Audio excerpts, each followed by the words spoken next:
Hit it big for me, your man Louie Tee. You know what it is. Post up and take command. I'm your commander in chief, Louie Tee, here with the gang. Look at the squad. The Super Friends. They need no introduction. Okay, they're the best in the game, but I'm gonna introduce them anyway.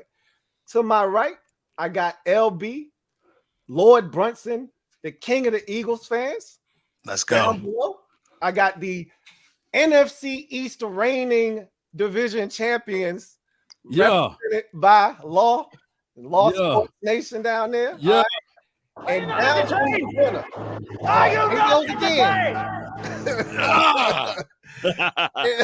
And down in the corner, we got my guy Bad Dog from Bad Dog Sports representing the New York Football Giants. Bad Dizzle, what's good? Listen, when you said the NFC East division winner, I knew you weren't talking about me. Hey, I wish I was talking about the two-time, but unfortunately we didn't get it done. So you know how we always start these streams off, and again, like I said, these guys need no introduction. You got Bad Dog about to be at 100K. You got Law, who's a superstar. He can't even walk around without somebody stopping him looking for an autograph. And then LB is about to be a world-renowned, critically acclaimed artist over here. So I don't need to introduce none of these dudes, but we're gonna jump into the show. You know, anytime they bless the program, first thing we got to start off is with some trivia. Got to put them on the hot seat. We always start with the division champs. We go in order. So, Law, you're up first. So I didn't do the hard questions this time, guys. You don't have to worry. I think you guys have a chance at getting these questions right. Okay. So, here's the question for you, Law. Micah Parsons was unanimously voted Defensive Rookie of the Year. Prior to Parsons, who was the last Cowboys player to win Rookie of the Year honors? Either side of the ball. Rookie of the Year honors in general. Oh, my God. That's right there. That's Dak Prescott. It's so easy, you're going to miss it. You know, it's Dak Prescott, Rookie of the Year. And then they split it, and they gave one to Dak and gave one to Elijah Elliott. So there you go. You got it. And I'm ding. Look at that. I told you. Yeah. Are you not entertained? There you go. You got it. Are you not entertained? Yeah. That's right. Okay. Next up, LB, the only other playoff participant on the panel. Okay. Yes. All right. So Nick Sirianni was the first Eagles head coach to lead his team to the playoffs in year one since who? Eagles head coaches? I ain't gonna ask you a Giants question. You ain't gonna know the answer to that. Year one. It's not the two guys I'm thinking of. Maybe it is. Rodney Pete. No. Coach. Oh, coach. Coach. Damn. That's tough. It's not Andy. I'm gonna go with Andy. I don't know who it is. I'm just guessing Andy Reid. It's not Andy though. The Chipster. Chip Kelly. 2013 was him. Yeah. I can't stand him so much. I forgot he was a coach for us. I erased that whole time period. Actually, his first 2 years were playoff years. He never had to lose a season. Yeah. It's crazy. All right, Bad Dog. Here we go. Since Bill Parcells' retirement in this is not the trivia question, but I'm gonna ask you this anyway. Since Bill Parcells' retirement in 1990, how many head coaches have the Giants had? Let's see. We had Handley, Reeves, Fossil, Coughlin, McAdoo, that freaking guy, Joe Judge, and Shane. 7. 9. Ooh. You were close. So I forgot Spagnola, right? Because he got fired. Yeah, Spagnola. Yeah. Spagnola.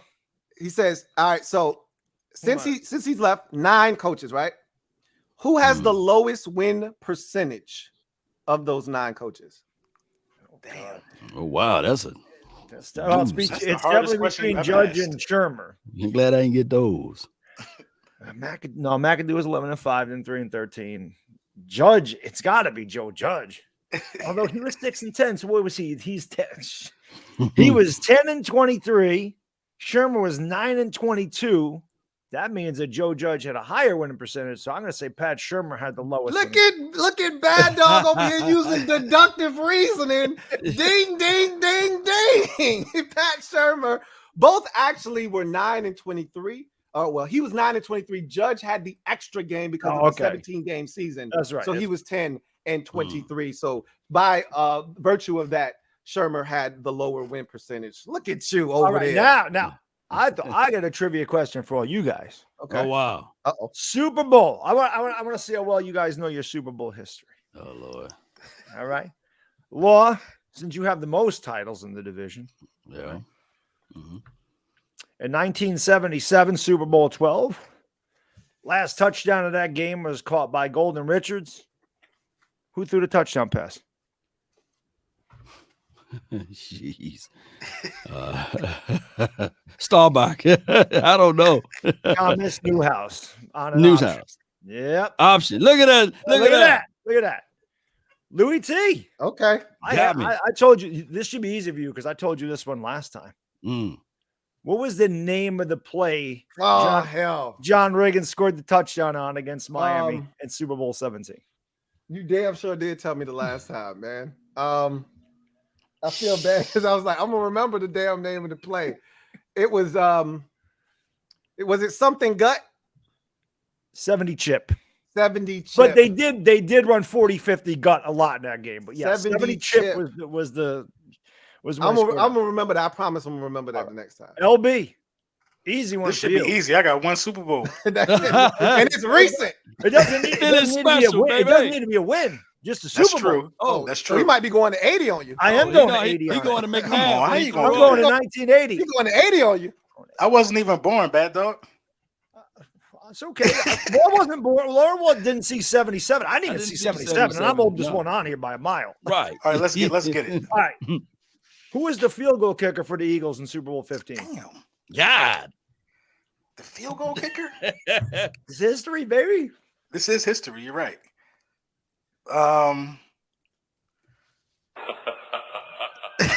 Right. Whoever that is laughing. Shit. Thomas McDonald. I don't know. Tony Franklin. Tony Franklin. He got right. So there you go. Yeah, you guys know some Super Bowl history. Somebody said I'm yeah. showing my age in the chat. Yes, I am older and Yeah. completely. Lord have mercy. You got me on that one. Yeah, look. It's always fun when I'm asking the questions. It's tough when the questions start getting asked. I wanted to ask those questions. Let me ask y'all. Let me ask all of you guys the question. We're finishing last. Is that your question? Who have the most Super Bowl? I knew he was gonna say that. I was about to say we already know what the answer to the question is gonna be. We already know what it is. I just didn't know what the question was gonna be, but we knew the answer was gonna be the Dallas Cowboys. I just want to hear it. You got it right. Man. So before we can move forward, okay, we got to visit the past first. Tie up some loose ends, and then we'll bring it to present time, and then we'll move forward. So really have to I'm gonna start it off. Okay, I have a big double O to offer up to the panel because I was super wrong, not sort of wrong, not kind of wrong. I was super wrong. Okay, so here's my double O. I don't give these out very often. Okay, I was wrong. Okay, my team was terrible down the stretch. There were reasons that you can, talk about. I'm not going to bring them up. We didn't get it done. Dallas kicked our ass not once, but twice. The Eagles kicked our ass not once, but twice. Twice indeed. The first game was close with Dallas. The second game with the Eagles was close, but we got our ass kicked by both of those teams. So we didn't get it done down the stretch. It's very disappointing. We won 4 in a row. I felt good, and then the bottom fell out of our season, and it was because of y'all. So you probably take great pleasure in that, and you should. Don't think I'm done talking shit, though. Okay. However, you guys, to the victors go the spoils. You got me. Oh well, listen. If we're doing that, I mean, well, see, no. You came up here with a Target bag on your head. So I did this. Oh, that you're talking about the last time we did. Yes. So Okay, you yeah, don't I have had nothing to anything to say apologize about. You don't have anything to apologize. Now, I we want to apologize. go all the way back to when we made apologized predictions last on the time. season. I had to. I'm going to apologize again. My team was so bad. I'm going to apologize again to anybody that had to watch us play, even if you were an Eagles fan or Commanders fan or Cowboys fan, and you had to watch your team play our team. I'm sorry that you had to watch that. You beat the Eagles, though. You beat them. You beat That the saved Eagles. me. That's it. That was the greatest win I've had on YouTube because that made Philly 500 wear a Giants jersey and hat. Oh man, that was the greatest ever. Awful for him. What was the argument? What was the argument? Was Danny Dimes better than the quarterback over there? What was y'all arguing about? I forgot. No. It was just a bet. I said if the Giants, I said whoever wins that first game, the second time when we stream, if the Eagles beat us, I'd have to wear an Eric Allen jersey because one of my subscribers bought me an Eric Allen jersey. It's my favorite Eagle of all time. And I'm like, what am I going to do with this? I'm not going to wear it. Let's make a bet out of it. So Philly took that bet and the Giants ended up beating them because, Jalen Hurts threw 3 interceptions, tried to throw like 6. You could also put some of that on the account of Jalen Rager. He was awful in that game. No, that's no different than his whole career, though. Yeah, Hurts wasn't good. That interception before halftime was tragic. But bad decision. Hurts was, Jalen Rager was awful in that game. Yeah. You could argue he was the reason they lost. No, he's awful in every game. Yeah. LB will tell you that. That's their boy. That's their boy, I guess. All right, so Dallas won the division. Right. We fast forward to the offseason. Okay. Oh, first of all, I got a bone to pick with you, Law, because when I took mine on the chin, I took mine on the chin. You did. You called me on the phone. I picked the phone up and I took the L live. How did it feel? You called me at halftime. Uh-huh. I took you should the never L answer that phone call. I should have never answered that call because I was hot. I was hot at halftime, but I picked the phone up. I would never talk to any of you guys if you ever call me and we play that same day. I'm gonna talk to you 24 hours, and if I lose, I'm dead. I pick up the phone. So what are you trying to allude to now? What are you trying to say? You're not gonna get me if you call me if I'm playing one of y'all. That's what you're gonna get. Hey, look. Especially if I'm losing. I'm not mad at you for that, LB. I'm not mad at you for that. All right, because I started to not pick the phone up. Right. I was like, you know what? I'm not gonna do him like that because the game wasn't over. Right. Okay. While we were losing, had he called me at halftime of the second game, I wasn't picking the shit up. I wasn't. It was like 80-7 at halftime of the second game. I wasn't picking the phone up. But the first one, they dominated us, but we were still in the game. So he calls me after the game while I'm streaming live, and all of his little minions are in the comment section. Hey, Law's hitting you up. And I'm like, I haven't seen anything. I got nothing on my phone. I don't know he's hitting me up. So I was like, yo. So I went and seeked him out like, yo, if you try to come on. And he was doing his live thing. So we did it. You know what I'm saying? I came on, whatever. It was cool. Fast forward to the playoff game when they lose to San Francisco, right? Right. I'm live. He's live. And all my viewers are like, yo, hit Law up. He hit you up. Hit him up. I'm like, no, leave him alone, man. It's an emotional time. Playoff losses hit different. I'm going to let that man live. I'm going to let him rock. They're like, nah, hit him up. So I hit him up. Do you think this man picked up the phone? Wait a minute. He didn't. Hold on. No, he didn't. How dare you? You wasn't even invited into the club. You were sitting on the couch eating your oodles and noodles, spectator, so you wanted to call in while our team was in the playoffs. That's okay. Because you already know. Look, I wasn't going to run from it, but I was pissed off about my Cowboys. Oh, I watched the whole entire video. I know you was hot. I watched the whole video. Yeah, I was hot, boy. And I needed Dallas out the playoffs ASAP. I needed that to happen. I was feeling good. I was feeling good about that game. Hey, LB, me and your boy, Philly 500, we had a bet on the line. And he would have had to wear the Cowboys blue on that Eagles stuff. You know what I'm saying? He would have had to wear Cowboys. But guess what? We both got bounced on the first round. So, Good. I was hoping. I said, man, I couldn't wait to see that nice. That would have been tragic. Oh my gosh. No, the bet was he had to change his profile pic to my face for a whole week. And I've just been sitting there like, oh, that would have hurt. I've been sitting there like, hurt. Yeah, but it is. Absolutely did. Philly's such a man of his word. He'd have just ate that. He'd have did it. That would have been brutal. But guess what? I did predict last year that I'm gonna pull out the broom on all of y'all. And y'all was sitting there grinning and skinning, keying. And I said, yeah, I'm gonna sweep all of y'all. Guess what? I don't have to wait till we get to that point. We're gonna repeat this, por favor. I predicted playoffs again. I predicted playoffs. So let's go. You want me to tell you what was more impressive than that?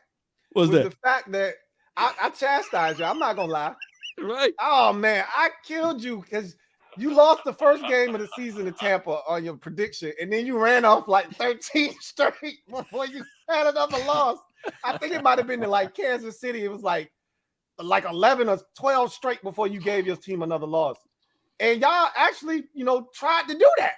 Like at one point, you had won like 7, 8 in a row or something like that after losing to Tampa Bay. And I was like, hey man, this bastard law might actually be right about this shit. I was over here like, somebody need to beat their ass real quick so this shit can stop. That was crazy though. So I got to give you props on that. I appreciate it. I'll tell you what, I was feeling that way about Brunson when he was in the Giants, and every game was like, oh, that's a loss. Oh, that's a loss. Oh, that's a loss. And I'm like, and I'm thinking to myself, damn it, Brunson's right. Every damn game is a loss. That's the worst feeling when you like, man, I want him to be wrong so bad. But when they beat us, man, when we lost to the Giants, that was a pain like no other for me, man, that week, man. I was disgusted. That was it. I bet. I mean, and that's brutal because you knew how bad they were. You know what I'm saying? And y'all always find a way to beat them. Right. And for you to lose in that fashion to that team in particular. I mean, were we in Philly or were we in New York? It was in the Meadowlands. It was in New York. I was disgusted. Didn't y'all retire somebody's jersey that day? Was a Strahan. It was Strahan. Yeah. Wow. Yeah. So the first thing I want to do is I want to do something called wordplay. Okay. I know LB knows all about that. You know what I'm saying? Broke dudes got rollies now. PP money, PPP money slowing down. You know what I'm saying? Man. Stop listening to them songs, man. So anyway, what we're gonna do is I just want one word and a description for that word of your off season. So I'm gonna go first because I put you on the spot. So one word to describe your off season, and then explain why you use that one word to describe your off season. So for me, as a Washington Commanders fan, the one word I would use to describe our offseason is desperate. We were desperate this offseason, and our head coach was not ashamed to let anybody know that we were desperate out on these streets. We needed a quarterback, and we would do anything that it took to get one. And nobody wanted to come here. Russell Wilson chose Denver over Washington. Derek Carr was like, nah, I'm good. Even Jimmy Garoppolo said, hey, don't call me. Don't hit my line. I'm good. When Jimmy Garoppolo's saying, I don't want to come, your situation's bad. So we went to the one guy that didn't have a no trade clause, that couldn't say no. It was Carson Wentz. So we were desperate this offseason. We traded away 2 third-round picks, which wasn't a steep price. One, Eagles know about this. One can turn it, the second, third-round pick can turn into a second. If he plays at 70% of the snaps, which he will if he stays relatively healthy. I don't see him not. And but the part that really sucked was we ate the $28 million of salary cap that came attached with his contract, and that forced us to have to cut guys that we didn't want to cut because we didn't already have. We had $33 million worth of cap space going into the offseason. He ate 28 of it, just like that. So now you're hurting. So we had to cut guys that we didn't want to cut, and it was a necessary evil, though, because as we all know, in this league, if you don't have a quarterback, you don't have a chance. So we've been in the quarterback wilderness for damn near the better part of 4 decades. There's been every now and again, we'll get a little tent, to shield us from the rain. But 2012 Robert Griffin, 2015 with Kirk Cousins, but we haven't had a actual quarterback that we can call our own, a franchise quarterback, since Joe Theismann. I mean, calling a spade a spade. You're talking about 1985. Man, I'm old enough to remember that. That's crazy. It's ridiculous. It's a long time. A long time. So we're trying to get out of the quarterback wilderness so bad that we were desperate enough to tell everyone around the league we need a quarterback. We hit everybody's line. We hit Cleveland up for Baker. He wasn't available then. We hit the Raiders up for Derek Carr. He wasn't available. We hit up the Indianapolis Colts. Obviously, we ended up with Carson Wentz, but before we hit them up, we hit up Seattle for Russell Wilson, and we hit up Green Bay for Aaron Rodgers. Obviously, none of those dudes were coming here. Right. So, I'm still sorry for y'all. Yeah. Don't feel sorry for us because we made this bet. We have to lie in it, right? Yeah. Hopefully, we're getting out of it now, but you know, I still got my doubts about Carson Wentz, but one thing's for sure, he's the best quarterback we've had since Ron Rivera got here, which isn't saying much, but it's saying a lot too. So I'll go to you, Law.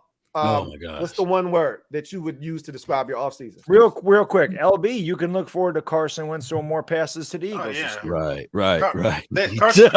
Carson Wentz is what they just did was ended his career. He is not going to be able to function in his division playing these teams he's already played before. I can't wait to play Carson Wentz. I can't wait for him to play you guys as well. He's excited, and I'm excited. So I hope Wentz stays healthy for you guys, though. You know, I'm going to say something reckless right now, but what's that? I got the second best quarterback in the division. Okay. But I will say this though: Wentz can go off, and if Wentz can stay hot, I'm telling you, it's like a whirlwind. Me being the guy who witnessed 2017, if he could stay hot, he's a different animal, bro. We know that. The problem is 2017 feels like eons ago. Right. Now this is the thing that people forget. 17 was MVP like. Had he not gotten injured, I think he would have won the MVP that year. 18, he was good, led you back to the playoffs. He got hurt again. Nicholas Foles came in. You should have beat Chicago if Alshon Jeffrey could catch. You would have beat, New Orleans. You would have beat New Orleans if Alshon Jeffrey could catch. So then the following year, he took the most ragtag bunch of Eagle receivers, skill position guys, and took you to the division crown, and then got hurt when Jadeveon Clowney needed him in his helmet. So people forget that he was good all the way up until 2019. Right. So we got a chance. And it's not like he was terrible last year. He was 27-7. I don't like throwing that number out there because you have to watch the games. That doesn't tell the story. Yeah, the game, doesn't tell that Jaguar game was just terrible. The Raiders game wasn't that much better. Yeah. All right, Law, you up. I try to dodge it as much as I could, try to talk about something else. But my off season and heading into everything, I got one word, and it's hope. Write this down, everybody. Hold on. Pain. Ending. That's the acronym for hope. Hold on. Pain ending soon, basically. Because what happened here is we don't make a lot of deals in free agency, and we depend on the draft. The draft is the bloodline for the Cowboys, and that's all we have for this offseason. Hope. We have, a murder situation. We lost Randy Gregory. We lost, of course, a whole situation as it relates to like not jumping into the draft, not jumping into the off season to do anything in the free agency. So we don't dance around and we lost Amari Cooper. I forgot to bring him up. Every single news outlet, when a wide receiver think about becoming free, we hear the news over here just like this. Dallas Cowboys is now interested in Scary Terry since he have a dispute with the contract for the Washington Commanders. Oh, the Dallas Cowboys also is interested in DK Metcalf. The Dallas Cowboys is interested in Deebo Samuel. So that's the problem that we have. I can't wait until the draft come in and kick in. That's when we dominate the draft time. So write that down. Hope. The word I had was exodus. Exodus. It was a mass exodus this offseason for y'all. We got Willie McClay, man. Willie, come on, save the boys. Jerry Jones got outside kids. Y'all know how this thing goes. Yep. Everything left and right. Look, we just need the Cowboys to get hope. That's all we have left. We don't have anything else but hope. Zeke making a bag too. They were looking at him like, bro, if we could, we would cut your ass right now. He making a bag. He got them in a hard place. Yeah, he couldn't do it. All right, LB, one word for your offseason. I'm gonna go with content. I feel like on the offense now, defense. I like what the Philadelphia Eagles done defensively. You bring in a linebacker from the Chargers. You go out there and you get Hassan Reddick. You know what I mean? You make some moves. You bring back Fletcher Cox. So you're trying to keep a stable core, so to speak. You bolster up that linebacking core. That's something that you really, really needed to do. Even bring back Derek Barnett as a rotational piece. I like what they kind of did, defense-wise. But offensively, I just feel like we just been content. We didn't put anything in place to really, really help Jalen Hurts at all, to see what we really, really got in the quarterback. Because I put it to you like this. If the Philadelphia Eagles were to get Deebo Samuels, for instance, now you got Devontae Smith and Dallas Goedert. That's going to open up the middle of the field for Dallas Goedert. You get to see what you have in the quarterback at that point. If you bring this dude out here with Zach Pascal and Jalen Reagor and all of these guys, you're still going to have question marks, man. You're not going to be able to directly place blame on him because you didn't put nothing around him. You don't need nothing offensive line-wise. You really don't need much running back-wise. You needed to make a play for a guy like Allen Robinson. You needed to make a play for a guy like Mike Williams. You just sat back and let all of these people do this stuff, and then you bring in Zach Pascal. I mean, we ain't do nothing to help this kid. So I think these guys are content. I think these guys are being cheap. I mean, shit, you need another word. You know what I mean? I'm mad about how they did the offensive side of the ball, but I'm gonna go with content though, man. Okay. That's a good word. I like that. And I think maybe their thought process, I don't know if this is what they're thinking, but maybe they feel like they're gonna address offense in the draft. Right. You got a lot of draft capital, but I totally get where you're coming from on that. Bad Dog, talk to me. What was your word? What you had for us? My word is change. No, I'm talking to Louie Tee. Oh, remember, my word was desperate. Desperate. Oh, for us? Offseason was no. Well, for y'all, no. I didn't have a word for y'all. I didn't have a word for y'all. Oh, okay. No. I just had one for Dallas. Exodus. Moses. Yeah. My word is change. Enough is enough over here. 22 wins in 5 years, 3 head coaches, 3 GMs. Enough is enough. It is time for a change with the New York Giants. It is time to hit the draft. It is time to draft players that you need to fill holes like the offensive line, defensive end, this type of thing. It's time to stop missing on top 10 picks. It's time to get the philosophy back. New York Giants football is winning in the trenches. I like what we did. Joe Shane has proven that he can get some good offensive linemen late in the draft. I love the addition of Brandon Brown from the Eagles because when I look at what Philadelphia did, I hate the Eagles more, like right up there with the Red Sox to me, okay? I got to give credit where it's due. That team is predicted to win 4. Brunson didn't pick them to win 4 games. A lot of people 4-13, 5. No respect. With good reason. You look at that team and say, what do you got? They found a way to win 9 games. It's because the offensive line continues to produce. They could run the ball. The reason the Eagles didn't win more is because they made Jalen Hurts throw the ball too many damn times. Run the ball. Run the ball. We would have been we a 10-win team if Reagor catch that one pass. You know what I mean? I ain't worried about that. That was my one shining light. Can I have that, please? Trying to take that from you. But we need to change. And again, we changed pretty much from top to bottom. And the Giants have got to make changes. They got to hit on this. Next year is going to be a bigger change because our quarterback ain't going to be here next year. But it starts this season with the change. And that's going to start by nailing this draft. We had no cap space, obviously, to go out and get big-name free agents. And that doesn't work. Law, you mentioned right. Cowboys build to the draft. Well, that's the way any team needs to build. You add pieces through free agency, but you build to the draft. And that's something that the Giants have forgotten because we haven't built to the draft, which is why we've been banned for 5 years. When you don't hit your draft picks, you are going to struggle, especially when you miss on Barkley, which we did. He looked like a superstar, but then he's hurt, and you can't miss on your second pick. We took Daniel Jones 6th overall. And while some Giants fans still want to give him the benefit of the doubt, say he's got no talent around him, he's got no line.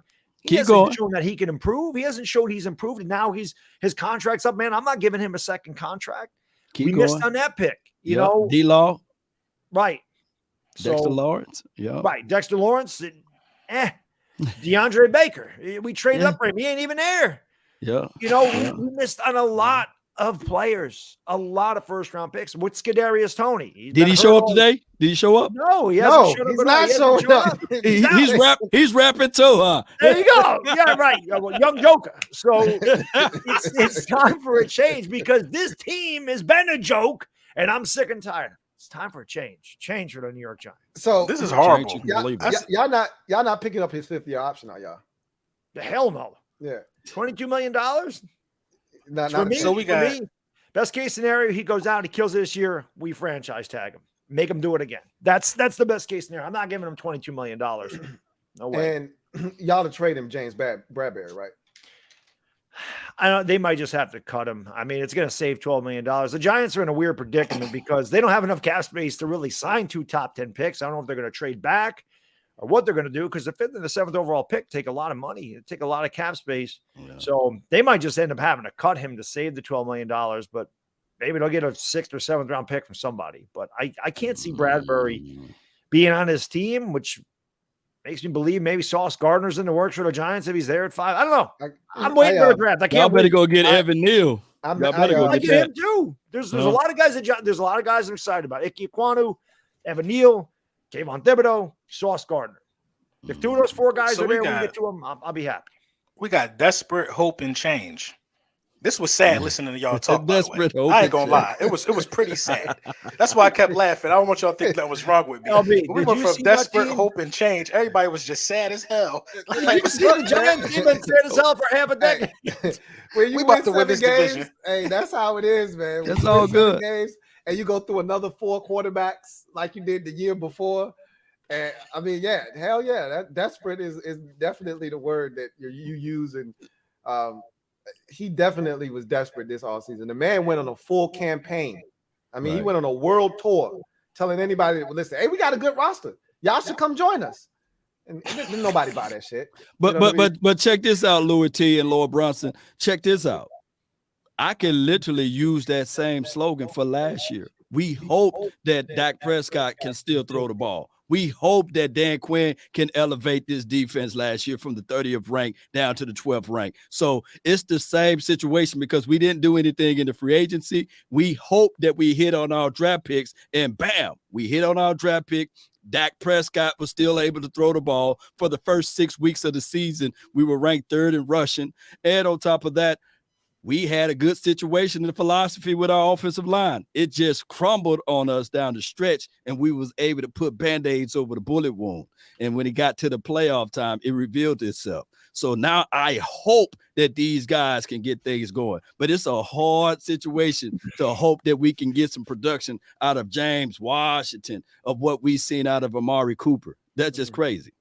Yeah. I actually think he's talented, but he ain't no Amari Cooper. Right. I mean, that was a surprise to me that y'all traded him for what y'all traded him for. I know why you did what you had to do because they were eating his contract, but still, I just didn't see that one coming. I mean, the goal is to have more talent, not less of it. Right. And I listened to Stephen Jones talk about, moving Amari Cooper. This ain't the NBA. I don't need to move dudes so we can get more minutes for other dudes. It's enough space out here for all of them to be on the field at the same time and everybody get the football. Having Amari Cooper out there, because to me, you got slower on offense. Right. And then we paid a guy that's not going to be available until week 6, maybe week 7. It doesn't make a ton of sense to me. The Browns was real strategic with that, though, man. As soon as they got Amari Cooper, and then here comes Deshaun Watson. It was like out of the blue. I'm like, wow. Yeah. They was real strategic with that.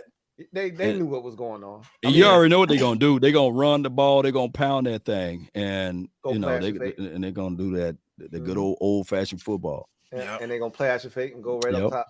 So, all right. So the draft is 1 week away. All right. So as Bad Dog said, they've got 2 top 10 picks. Eagles, they got 70 picks in the draft, and Dallas, you got what was it, 26? You got 20. You got the 24th pick. 24th pick in the first round, and then you got 9 overall. We only have 6 picks. Again, desperation. So, everything that we do has to be very strategic because we don't have a lot of draft capital. And so the question I have for each member of the panel is, what is the direction your team is going to take in the draft? And then what happens? What is the domino effect because of what you do in the draft? Is there a player that may be released? Is there a position that if you don't get in the draft, you may have to look to free agency for after the draft is over? Because there are still a lot of veteran players that are looking for teams that haven't been signed yet, and teams aren't going to sign them now because they're so close to the draft, and they're going to wait to see if they get those players on the roster, if they get those positions filled. If they don't, that's when they start hitting up some of these veterans. So what's the direction for your draft? What do you expect your team to do in day 1, day 2. Those are the days that really matter. You build your roster in day number 3 with special teams guys, 4th, 5th, 6th round, things of that nature. But the first 2 rounds are the guys you look to have instant impacts on your rosters. So talk to me about that. Again, to the victors go to sports. We start with Law. What are y'all looking to do in the draft? Well, first and foremost, we got holes. And first you got to identify the holes in your team. We got a hole at an interior on guard spot. We got a vacancy spot there. We got a vacancy spot at wide receiver. And one can argue we got vacancies on the front 4 of the defense and as well as the front 7. You can talk about that all together. But here's where we got to go. We got to go with BPA, best player available. I'm looking, my eyes is on Zion Johnson. I really like what he brings to the table. Tyler Linderbaum, I like him as well. As far as wide receiver, Treylon Burks, he would be a nice situation for us. But I'm building my philosophy, not the Cowboys and not anybody else, but my philosophy is built from the inside out, meaning that you build with your core. And your core players will be a guard or a tackle, or on the defensive side, a defensive interior guy like a Jordan Davis or a linebacker. One of those guys need to be picked in this draft to be picked up. And just like what you said, Bad Dog, if James Bradbury is released, that's a productive player that you guys can't afford. So after the draft, hear me out, Cowboy Nation. If we don't get that DB, we can at least bring Bradbury in for a cup of coffee, right? Because we got issues and warts with our DBs. Bradbury had what, 4? He had 3 or 4 interceptions last year. I think that he's a good cornerback that you can bring in for a cup of coffee. So that would be a situation. So I look at it like this. There will be teams out there that will release their guys predicated upon who they pick up in the draft. And that's my biggest wart with the Cowboys. Why would you give the Cincinnati La'el Collins? You could have held tight to that. There was no reason to release him before the draft. That's your wild card. All you had to do is hold on to La'el. And then after the first round or what have you, Cincinnati didn't get who they really liked.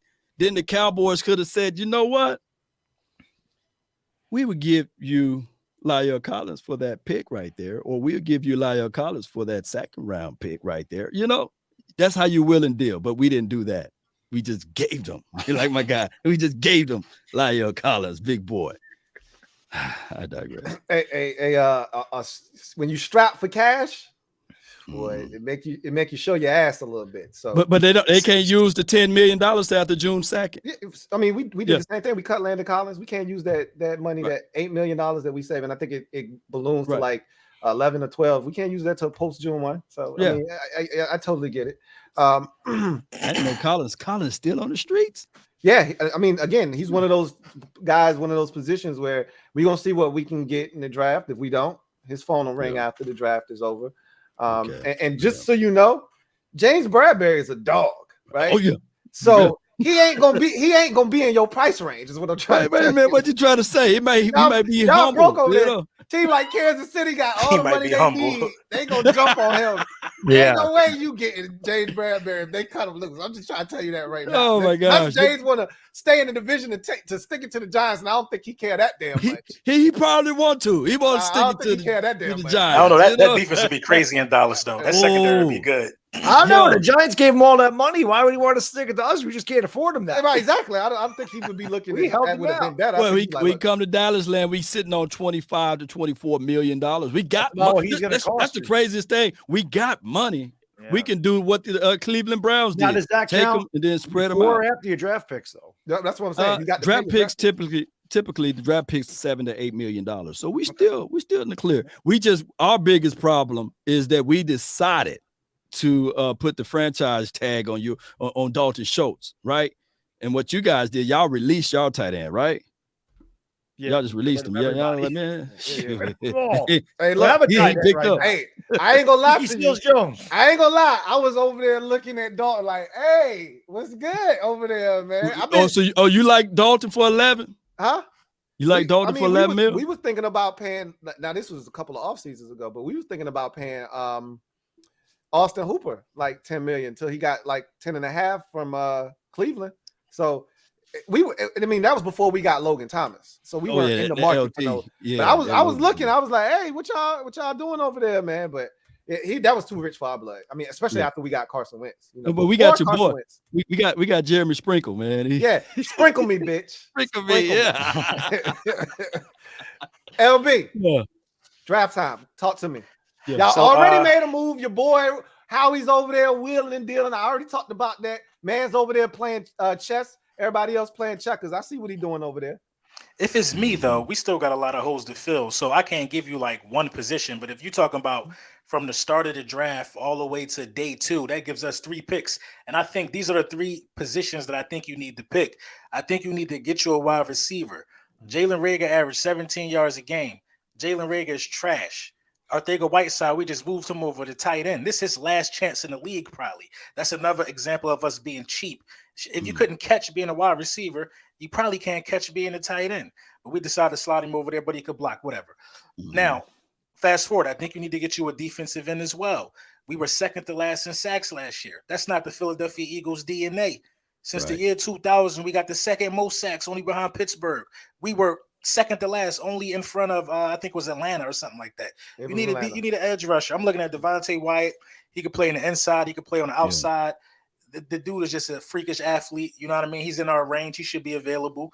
I'm looking at a guy like that. And now you let Rodney McLeod go.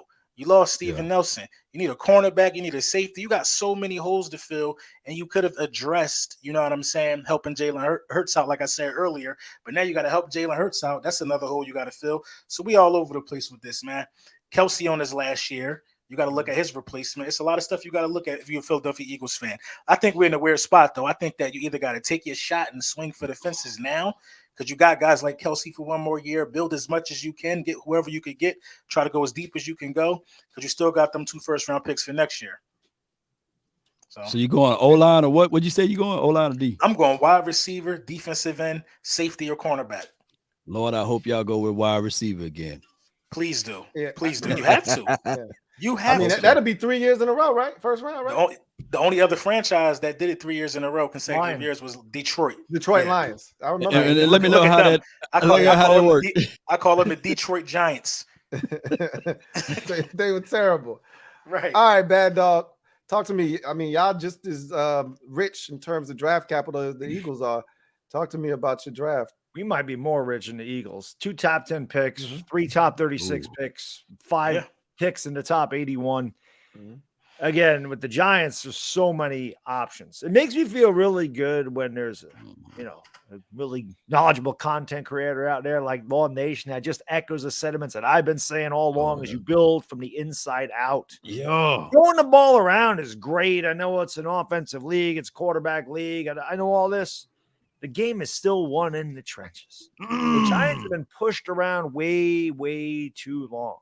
So there's a lot of ways the Giants go. Me personally, I am usually a defensive guy. This year, I'm like, you got to fix this offensive line. You got to. Listen, it's Saquon Barkley's last year. It's Daniel Jones's last year. Give them an offensive line. Let's see what they can do. Let's see if Daniel Jones really can play behind a good offensive line and if he's worth that franchise tag next year. And if not, set the next quarterback up for success by having a wall in front of him. But at the same time, Logan Ryan's gone. We got like 2 safeties. James Bradbury's probably not going to be here, which means who are our cornerbacks? Our secondary's lacking. You guys are talking about holes. You got to find me one position that I think is good here. This is a sieve. Giants have holes everywhere, except for maybe Andrew Thomas. So we need a right tackle. We need a center. We need a guard. We need 2 guards. We need a corner. We need a safety. We need a quarterback. That won't be addressed till next year. We could use James Cook later in the draft, maybe from Georgia. There's a lot of talk about the Giants like a James Cook out of Georgia. We always take a Bulldog every year because you don't know about Barkley. Can Barkley stay healthy is a huge question. But, I mean, you've got to address the line. And whether that's with, like I said, a right tackle and Kayvon Thibodeau, whether that's Kayvon Thibodeau and Sauce Gardner, and Joe Shane says, I can find talent later in the draft in the offensive line, whether Evan Neal, I don't really know what they want to do, whether that's taking Ekwonu or Evan Neal and trade him back later in the draft, if somebody wants to trade up and get a quarterback, and you can get a Tyler Linderbaum at, say, 20, if you trade with Pittsburgh. I'm just throwing that out there. I don't know, but There's so many things the Giants need to do. There's so many options. There's so many holes. You can pretty much take anything and I'm going to be happy, except for wide receiver. I'll blow a gasket. If they take a quarterback, forget it. And it'll be Daniel Jones, all over again for me. But whatever they do, they got to hit on these picks. They have got to hit on these picks, at least those first 3. You can go 2 offensive linemen. There's a lot of talk about Abikwe from Penn State being there at 36. Maybe you take some of that draft capital, move up. Maybe you get Zion Johnson late if you can move up in front of the Cowboys. There's a lot of things. No. This is why these GMs get paid that big money, because they have to make these decisions. What do you do with that draft capital? Do you keep 2 top 10 picks? Do you trade back? If you trade back, you got to make sure you get enough in return to make it worth it. There's a lot that the Giants have to do. And Joe Shane's taken over the worst possible spot, because when Gettleman took over, I didn't think it could be worse when he left, but it is. We have no talent and we're in worse cap position. So he took a complete dumpster fire and just dumped a truckload of gasoline on the thing. And now it's Joe Shane's turn to try to extinguish that, rebuild. So give me the trenches, man. Offensive and defensive line. I'm building from the inside out. That's what I want to do. And speaking of that and sticking with that topic, 2 years ago when we did this, everybody but Law or Lord Brunson, LB, had a brand new coach. He was the only guy that wasn't, having a new coach and having all this change and turnover. Now you are by yourself with a whole bunch of change and turnover. How do you feel about the new conglomerate that you have in New York with the GM and the head coach and everything? Pretty much bringing Buffalo to New York. Like I said, I mean, you got to give them a chance. I don't really know what they're going to do. I'll know more about it, what direction they're going to go when they draft. I mean, that's the whole thing. Shane really didn't have any leniency here with doing anything. We went out and got Glowinski. That was like the biggest move we could make. He did try to get some depth on the offensive line, which I appreciate. But I'll know more at the direction of the team when he drafts. I think we'll have a better, but like I said, to me, the Brandon Brown son, I loved that. I loved making him our assistant GM. Cause like I said, I look at what Philadelphia did and I look at the way they win games there. And I'm like, see, the Giants got to learn to get back to that. You got to learn how to get. Daniel Jones is not Pat Mahomes. Daniel Jones is not Josh Allen. There was a lot of Giants fans said, oh, we got Kenny Galladay. Daniel Jones is going to have a Josh Allen year 3. Well, no, he's not Josh Allen. But if Jalen Hurts can win in Philadelphia, Daniel Jones can win if he had the right pieces around him and we're able to run the ball. And Daniel Jones doesn't have to carry the team. If he just has to make a couple throws here and there, we might be able to win some games. Right. But you have to be able to run the ball. You can't be one-dimensional. You can't have Daniel Jones dropping back 3rd and 9, 3rd and 12, because no matter who the quarterback is, you're going to get killed when you're 3rd and long on a consistent basis. You got to be able to run the ball. You got to be able to control the ball, wear down the opposition's defense, and give your defense a rest at the same time. There's a lot predicated on the run. It also enhances play action. It gets your tight ends open. It makes linebackers bite up to the line of scrimmage. It brings guys closer to the line of scrimmage, which allows big plays down the field. There's a lot of things you could do. I feel like John Madden. My hands are all over the place. But, that's why I really like the Brandon Brown edition. Philadelphia don't have the most talent in the world offensively, but they're good enough to win. And, again, that's kind of what we have to do. We have to start building in that direction and get better as time goes on. But it all starts in the trenches. I want to see Joe Shane address that part of the New York Giants. I think y'all going to draft a quarterback. Stop it, LB. Why trying to LB? I'm old. I'm gonna tell you who. I think y'all going to draft Malik Willis. No. Yeah. Put a little spice over there. Put it this way. Why would they draft him? They just gave Tyrod Taylor $17 million. They got Daniel Jones. What are they going to do with Malik Willis? Because the ball is used to those guys with those big arms, man. Malik Willis. But what are we going to do with 3 quarterbacks? We can't. What do you mean? They're going to groom Malik Willis. Tyrod Taylor is not a long-term option. He's 2 years, but what are we going to do with Malik Willis? If Malik Willis is a project with a big arm like Josh Allen was thought of, you're going to try to groom him. You're really going to try to make that Buffalo thing work in New York, I think. I think you're going to draft Malik Willis. We can't afford to draft the project. Yeah. If the Giants did take Malik Willis, I'm not going to be happy, but it's not my preference. But out of all the quarterbacks in this draft, that's the one I want. Not even close. There's nobody even close. Malik Willis is definitely raw on a project, but he's got the highest ceiling of any of these other quarterbacks coming out. I agree. So if they do go quarterback, I can live with him. I don't want Kenny Pickett over here. I don't want Desmond Ritter over here. I don't want those guys. But what you talking about when you say you can't afford? Are you thinking that you guys are in a window now? Well, this is the way y'all still developing, right? When I looked at Malik Willis's, and again, I don't break down film, I don't do any of that. So I go back, I look at the game against Ole Miss. Right. He doesn't play well. He's a one-read quarterback, and they're getting killed. And I read the comments, and I read this. He's got no talent around him. Oh, if he had talent around him, he'd be great if he had talent around him. He'd be so good. He's playing for Liberty. What do you expect? They're playing Ole Miss. The Giants are the Liberty of the NFL, man. There is no talent there. You are setting Malik Willis up for failure if you bring him in here. Now, on the flip side, yeah, you could sit Malik Willis on the bench for a year and try to build that offensive line and bring him in year 2. That is a philosophy maybe Joe Shane looks to do. Nothing would surprise me at this point with the New York Giants. Bad dog. Y'all not drafting a quarterback. I know. Don't worry about it. Right. You're not drafting a quarterback. You don't have to explain that shit. You're not drafting a quarterback. Because LB had to do that to me. He had He didn't put it back here. He put it back here. You're not drafting a quarterback. Don't worry. I can assure you of all the things. I did a mock draft. Of all the things, all the possibilities, y'all not drafting a quarterback. You don't have to worry LB, you should draft him. Hey. No, I don't think so. I think we actually got the best quarterback in the division. We're gonna put a pin in that. We're gonna put a pin in that. I think we got the best quarterback in the division. Hey, Law, hit that again. I'll tell you what. You must be out of your goddamn mind. He didn't look very good against us. I can tell you that. He went to the playoffs. He's a playoff quarterback. He got the second most playoff minutes than every other quarterback in his division. Dallas got more playoff minutes. He got a better playoff career than Carson. At least he finished his game. Look, I'm just gonna tell you this. Our guy is the second best quarterback. We're gonna put a pin in it. Matter of fact, we're gonna put a pin in it. I'm gonna get to some of these comments first because you done started something. We're gonna come back to that.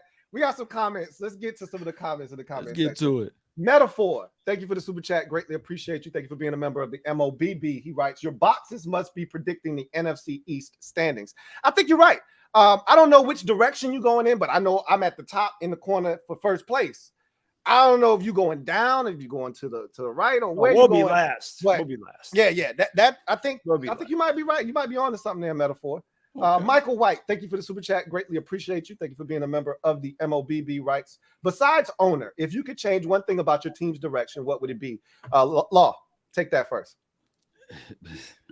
Besides owner. You know what? I'm gonna stop picking on you first because you won the division. I ain't gonna make you suffer this time. Go ahead. LB, take this one first. Besides owner, what could I change? I would dial up more blitzes. I would definitely blitz more. We don't blitz as much as we should. We rely on pressure from 4 way too much. I would definitely send some linebackers, especially the ones we got, since they can't cover. Maybe they can hit somebody. Yeah, I agree with you. Your defensive coordinator doesn't blitz nearly enough. Yeah, I think he plays too much coverage, and like you said, you guys had one of the lowest pressure rates on the interior of your defensive line of any team in the league last year. So I think, and this is why I mocked you guys getting a defensive tackle with your first pick, because I think that's where you probably need to focus. And you tried to trade Fletcher Cox. You know, it didn't work. You weren't able to move him. And now he's back one more year. He's gone after this. And if I'm not mistaken, Javon Hargraves is on the last year of his deal as well. So I think it's imperative that you draft a defensive tackle in the first round. If you ask me, this year with one of your first round picks, we'll see. What about you, Bad Dog?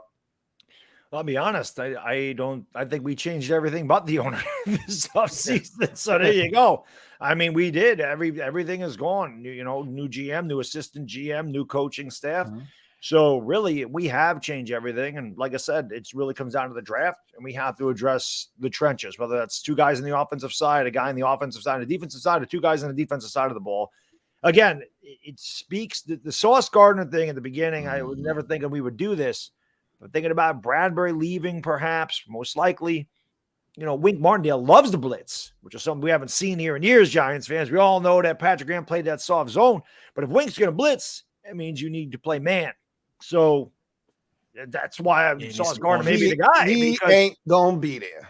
Sorry to he tell might you not be. Yeah. He might He's not going be. top 3. He If very well. He could go to Detroit too. That's very possible. I'm saying if he is there though. Yeah.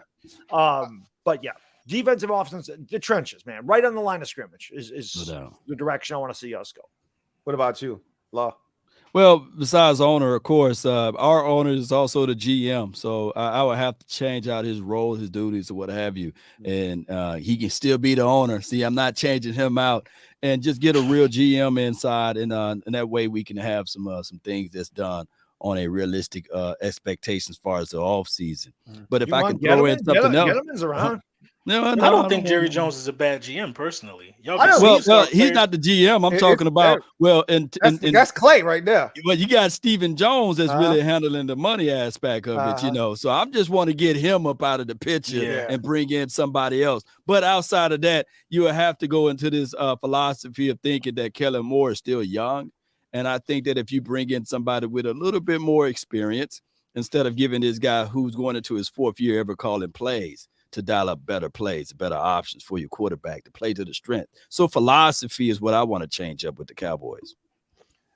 For me, it would without a doubt be just the quarterback position. I mean, we're taking a swing this year, so I'm hopeful.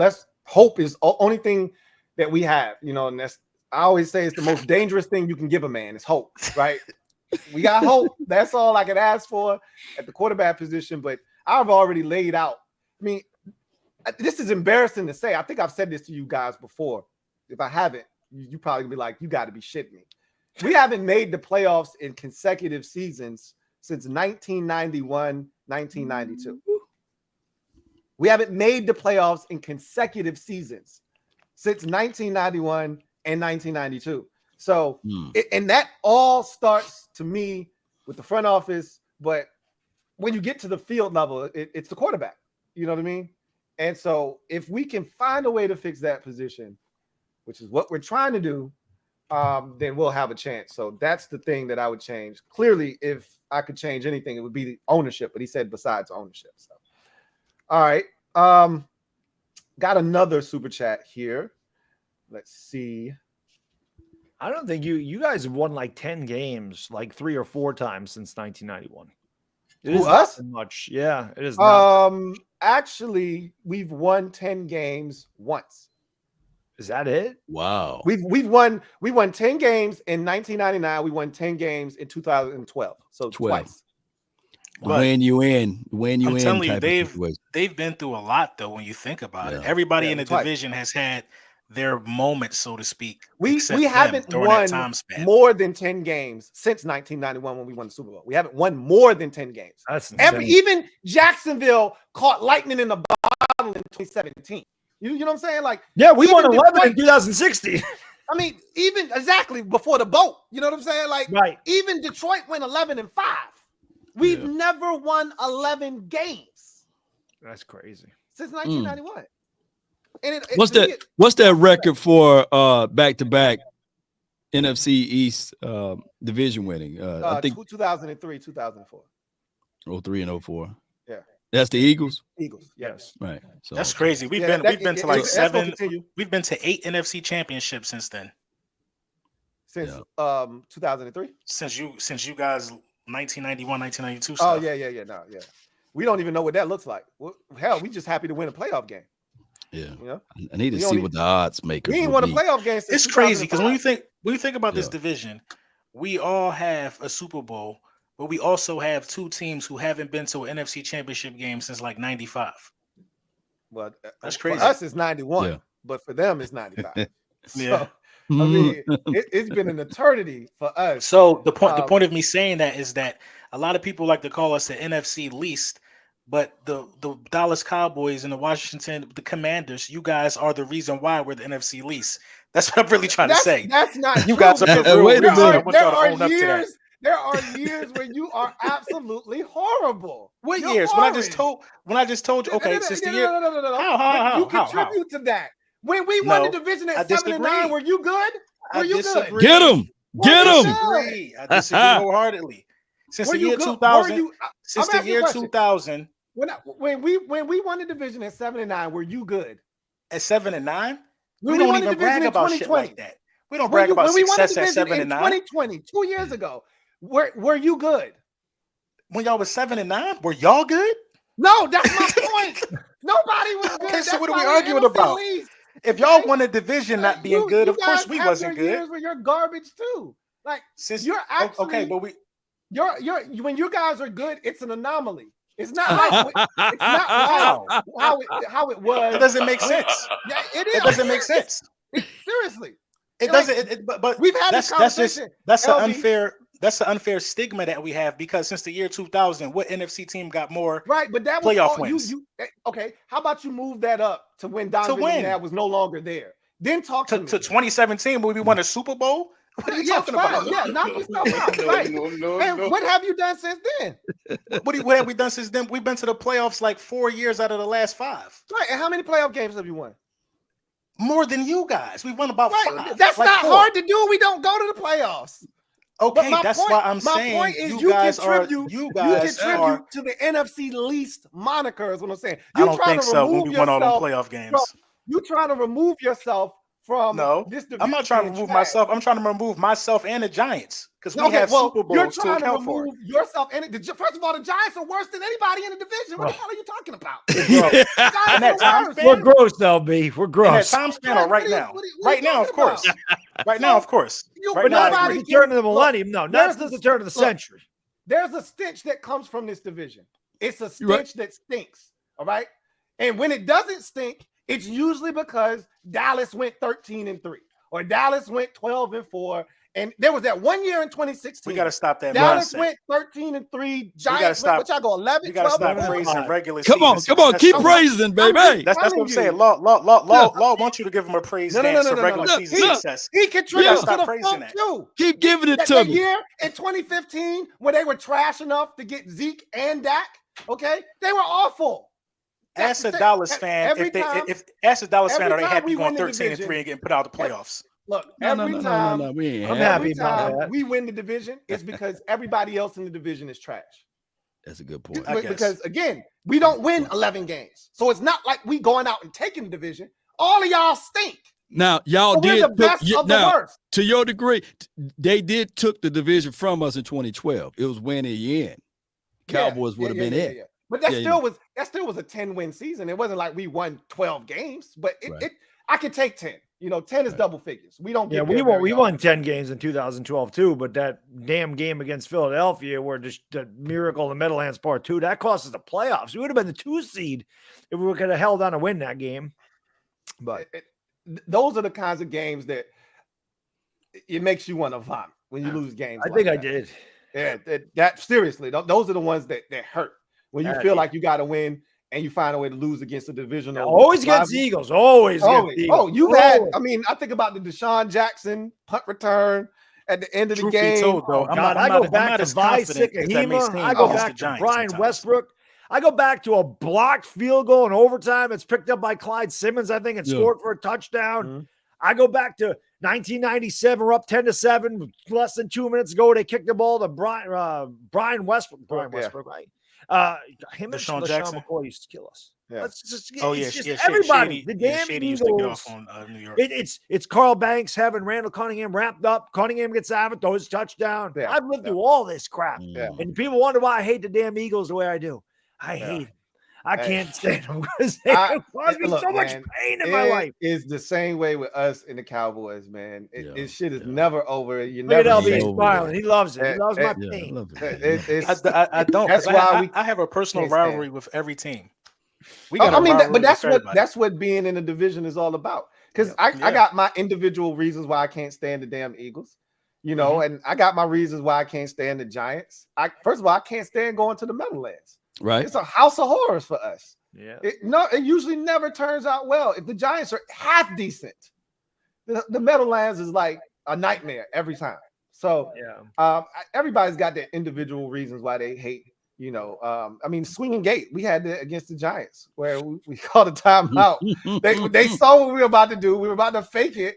We call a timeout and we come out and fake it any damn way. What the hell is wrong with you? Anyway. Yeah, this year, the two things that were very strange for the Giants, holding on to win against the Eagles in a game that we normally find a way to lose, and losing to you guys with absolutely. Dexter Lawrence jumping off sides and a missed field goal, which is normally a game we find a way to win. That was very strange this year for the Giants. It was, and boy, that made my day. First of all, I guaranteed a win against you in that game, if you recall. I told you we were going to beat you. You were due for one. And man, we couldn't afford to drop to 0-2 because we had Buffalo the next week and we got destroyed. So our season would have been over just like that, man. But anyway, I digress. Big Money Sonny, thank you for the super chat. Greatly appreciate you. Thank you for being a member of the MOBB. My guy, Big Money Sonny writes, salutes to the panel. Eagles, nah, buddy. Dallas, are you kidding me? And I just downright feel sad for the Giants. Let's get it. He says, cheers to a good season. So shout out to my guy, Big Money Sonny. You're Commanders fan, buddy. Now, that's right. Y'all know what's up. We coming back for the crown this year. Die-hard Giants fan. My man. So you know what it is. Thank you for the super chat. Greatly appreciate you. Die-hard Giants fan writes, the hate is there for all of us. He says for all of us, for each other, excuse me. Outside hate is ignored. We're the best division in the NFL, best roundtable out there regardless. We would love to lay claim to the best division of football. We have to restore that. I tell my fan base all the time, I say to them, I want to get back to the days where the division winner is 12, 13 wins. Right. And the team behind them has a 12, 11 wins. And the team behind them has 9 or 10 wins. Like, you got to actually earn the division. And every game in the division is a war. It's a fight. And anybody outside this division can get work. You know what I'm saying? I want to get back to where we're dominating everybody else's division. And then we beat the hell out of each other. Yep. And then when it's all said and done, dust settles, smoke clears, somebody's 12-5, somebody's 13-4, and that's your division winner. And going to a Super Bowl. Right. Yes. And you got to do damage once you get to the postseason, but it gives you more of a chance when it's 3 of us in there, not just 1 or 2. You know what I'm saying? Yeah. Now that they've expanded the playoffs to 7 teams, we should be able to get 3 teams in there. You know what I'm saying? We should. But again, it can't just be Dallas. It can't just be Philly. Giants, Washington, we got to come to the table too. You know what I mean? We got to join the fray and actually hold up our end of the bargain. And I think that could start this year for us. I told you I was never on board with Ryan Fitzpatrick. It was sad because even then we had the second best quarterback in the division. It was all for 13. It was all the 13 snaps. Yeah. But I really feel like we got a shot with Carson Wentz. I'm not sold on him, but as I told you at the top of the show, it's the best quarterback we've had probably since Kirk Cousins. And again, not saying much, but it's saying a lot. It's a big upgrade, though. It's a huge upgrade. So huge upgrade. Thank you, diehard Giants fan, for the super chat. Greatly appreciate you. Kevin, the PRF. Thank you for the super chat. Greatly appreciate you. Thank you for being a member of the MOBB, who writes, beep, beep, beep. Where you guys want me to unload this truckload of LB receipts? Don't unload it. Don't unload it. Because last year, when I said we was going to the playoffs, same disrespect. East. So he going way back in the archives. He said Wentz the best quarterback in the NFC East. And who archives? When we first started, that was your claim to fame. That Carson. He was at one point. He was at one point. I'm not debating that. Yeah, he was at one point. I think we either all agreed or Law was like, I don't know, Dak's still that dude. Dak's still that guy, yo. I think there was a point in time where I was like, no, Carson Wentz looks like a superstar. I definitely agreed with that a couple years ago. So I was right there with you. So I definitely was on board with that. Joe Castles, thank you for the super chat. Greatly appreciate you. Go Washington. Nothing else needs to be said. Mm-hmm. Go Washington. That's it. Metaphor. Thank you for the super chat. Where they going? Double up. Well, first of all, we going back to Dallas to retrieve them damn benches off the damn sidelines. I forgot all about that. All right. Y'all brought them stinking ass benches to Washington, so we thought we was doing some shit by taking the benches to Dallas and got our ass whooped. So first thing we need to do is go to Dallas and get our goddamn benches back. Okay. Yeah, y'all gonna let them back though, man. Cheap yeah. Metaphor, thank you for doubling up. Writes, yo, Lou, in the Hollywood squares, to hell with receipts. We bring in invoices. NFC East, time to collect. Mob, top of the fam, you know what it is. Take command. That's right. Hey, look, at the end of the day, you're not repeating as division champs because nobody's done that in almost 2 decades. So somebody else has got to win the division. It ain't going to be the Giants, right? It's not going to be the Giants. I can't see the Eagles with Jalen Hurts at quarterback winning the division. So that only leaves one team. Come on. Why?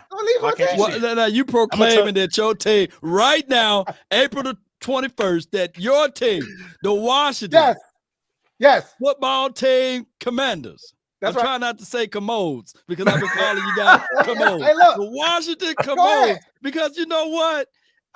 It just hit That's me. actually a first. That's really actually pretty creative. hit me, Lord Brunson and Bad Dog. It really hit me. You know that stadium that been taking a dump on all of their fans? Yes. Why don't y'all just name y'all stadium the Washington Commodes? You know, you're exposing all of your fecal matter on all of the fans. And on top of that, you don't know whether or not Snyder's going to be the owner, if he's not or he is, or whatever going on with that. It's a hot mess over there. It's a hot mess. It's a lot of commode stuff that's going on. Look, so take command to use the commode. You know, that's right.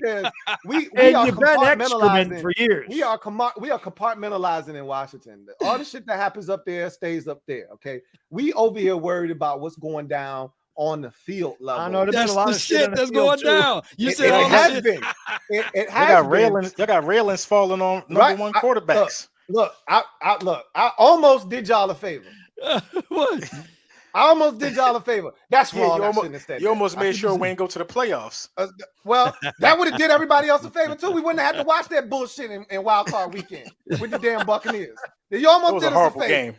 So, anyway, y'all know what it is. Take command. Don't listen to Law. No goddamn. No. Use the commode. Y'all know what it is. Take command. Goddamn it.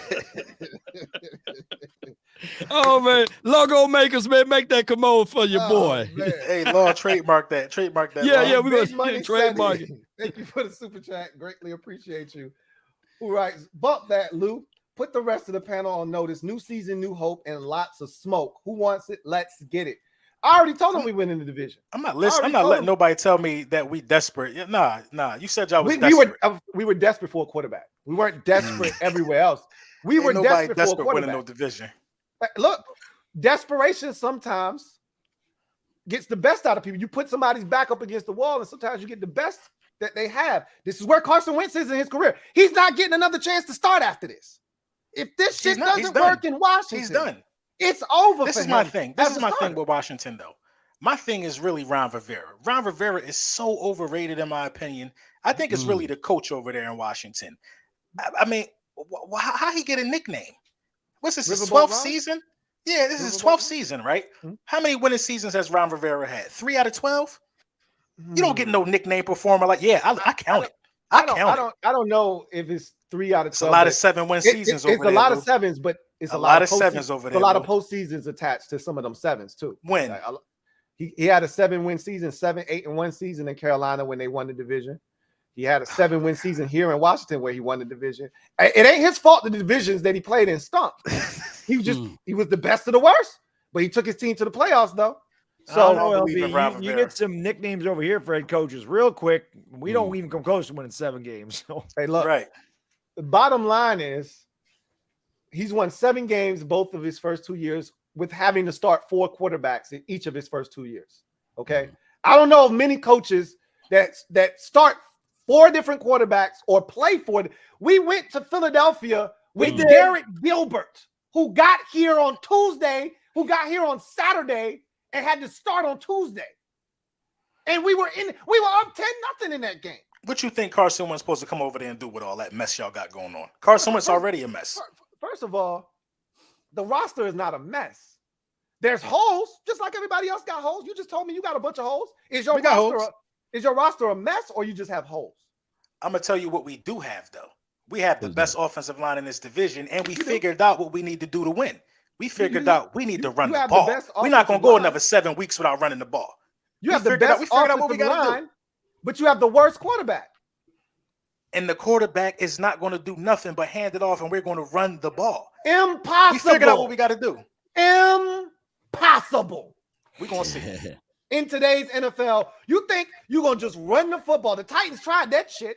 They did. The Browns tried that shit. You can't just run your way to a damn Super Bowl, and you can't run your way to winning games against upper echelon teams with quarterbacks. You're going to have to have your quarterback throw the goddamn ball at some point. We're running our way to development. We're going to base this off the run, but we're going to be developing this quarterback at the same time. We can run this division running the ball. So you the division games, the ones that matter, we can run the ball on all of y'all. That's you know what I mean? I don't know. We can run the ball on all of y'all until we find somebody that can stop our run in this division. We're gonna run the ball on this division, but other teams outside might be able to slow the run down, and our quarterback gonna have to step up in our moments. You disrespecting. See, you caught us at the perfect time. I said this last year when the division came out, when the schedule came out. I said I don't like having our games backloaded like that. Spread my shit out because I don't know. I know what my team looks like at the beginning of the season. I don't know what the hell's going to happen at the back end of the season. And what happened is we got COVID and we got injuries, and you got us twice when we could barely field a team. Okay. And again, as I said to you the first time, we were up 10-0 with Garrett Gilbert at quarterback. Garrett in Philadelphia. And if we had half of our defensive line in front seven, and you couldn't run all over us because Jalen Hurts was awful again, we would have beat y'all that night with Garrett freaking Gilbert at quarterback. But what happened? But what happened was my starting reality. linebacker is at what home happened is reality about the game because we had a bunch of dudes out with COVID. And what then the second time we played y'all, our season was done, and we still almost beat y'all. And y'all had everything on the line playing for. So y'all almost beat us twice. Yeah, almost beat you twice. Almost beat you twice with a half a roster. That's what I'm telling you. Okay. That's what I'm telling you. So what I'm telling you is, if you know what I'm asking, the schedule's coming out. They released it. They said it'll be out May the 12th. Yeah, I saw that. I'm praying that we get y'all week one. Ooh. I want y'all week one. We do that because a lot. I did that a lot though. I did that to you 2 years ago when I spotted you 17 and then came back and smacked you around 27 straight. And if memory serves me correct, we swept y'all that year. Right? What was y'all record that year? It was 7-9. What was your record that year? Y'all won a division that year? That was the year I won a division? What was your record that year? Oh, okay. I guess it was 4-12 then, right? Was it 4-12? I'm not sure. You tell me. I let the losers worry about losing. I don't know. You tell me. I don't know. I guess it was 4-12, 4-11, something like that. So my point is, you're due. Okay. I want y'all week for one. what? Will you know? Do for what? We are on an incline. What do we do for an L? You on an incline where? So let's we just made the playoffs with a rookie head coach and a first-time starter. We are going up. Our trajectory is up. And I'm gonna go back to the last stream we had with a nice. I'm talking about drugstore cotton soft schedule. I mean, I could go down and go to sleep on your schedule. It was so soft. Your schedule or ours? Yours. We had the hardest schedule in football. What are you talking about? So how was our schedule soft? How was our schedule soft? I'm confused by what you're saying. We've already had this conversation, Law. I mean, we played Tom Brady. We played Patrick Mahomes. We played Justin Herbert. We played Derek Carr. We played a lot of playoff teams. We played all those teams. That you're talking about the teams that we all played together. Those aren't the games that allowed you to make the playoffs. Nobody had a soft schedule then if that's the case. Right. No. Those are the games that allowed you to make the playoffs. The games outside we of lost the those games games. Everybody played. Huh? You didn't lose to Detroit. You didn't lose to Detroit. No, I'm talking about the teams I just named. We lost those games, the teams I just named. Right, but those teams were better than our division. We was the only team in this division. We was the only team in this division to beat the Broncos. That's a key win for us. Only team in the division that beat the Broncos. Yeah, that's nice. That's really nice. I know it is. That's how we got to the playoffs. No. You got to the playoffs because you got to play the Jets and the Detroit Lions. Stop. Oh my God. Stop. So why you got to play the Jets and the Detroit Lions. That's how you got to the playoffs. If you we all got to play the Broncos with the two teams we had to play, or the two teams somebody else in the division had to play. If you had so why didn't anybody beat the Broncos? Matter of fact, I got a better question for you. Why didn't Washington beat us? We swept y'all. That's how we got. I already explained to you why y'all didn't beat us. So what we talking about? I already explained to you. We essentially put a mass unit on the field and still was competitive. Y'all should have beat the brakes off. That's an excuse. We swept y'all. There's no more to discuss. We made the playoffs. Y'all didn't. We better than y'all. That's the bottom line. That is the bottom line of this conversation. You were better than us last year. Okay. We've been better than y'all since I've been alive. Shit on the train. Try that shit on the train. We've been better than y'all since I've been alive. Try that shit on the train. I ain't arguing with nobody we swept. Okay. I ain't arguing with nobody we swept. We gotta go to the next question. I ain't arguing with nobody we swept. This year, you're not gonna be better than us. Because Jalen Hurts stinks. We're going to pull the pin out of Jalen Hurts is the best quarterback in this division. Y'all the only team Jalen Hurts swept in the division. You are the only team Jalen Hurts swept in the division. You swept us. I just told you why you swept us. But Jalen Hurts stinks. I just told you. He's garbage. You didn't sweep us because of Jalen Hurts' play. What quarterback started? Because of our injuries and COVID. To hell with injuries. Everybody's got injuries. Louie, we got hit by COVID hard. Okay?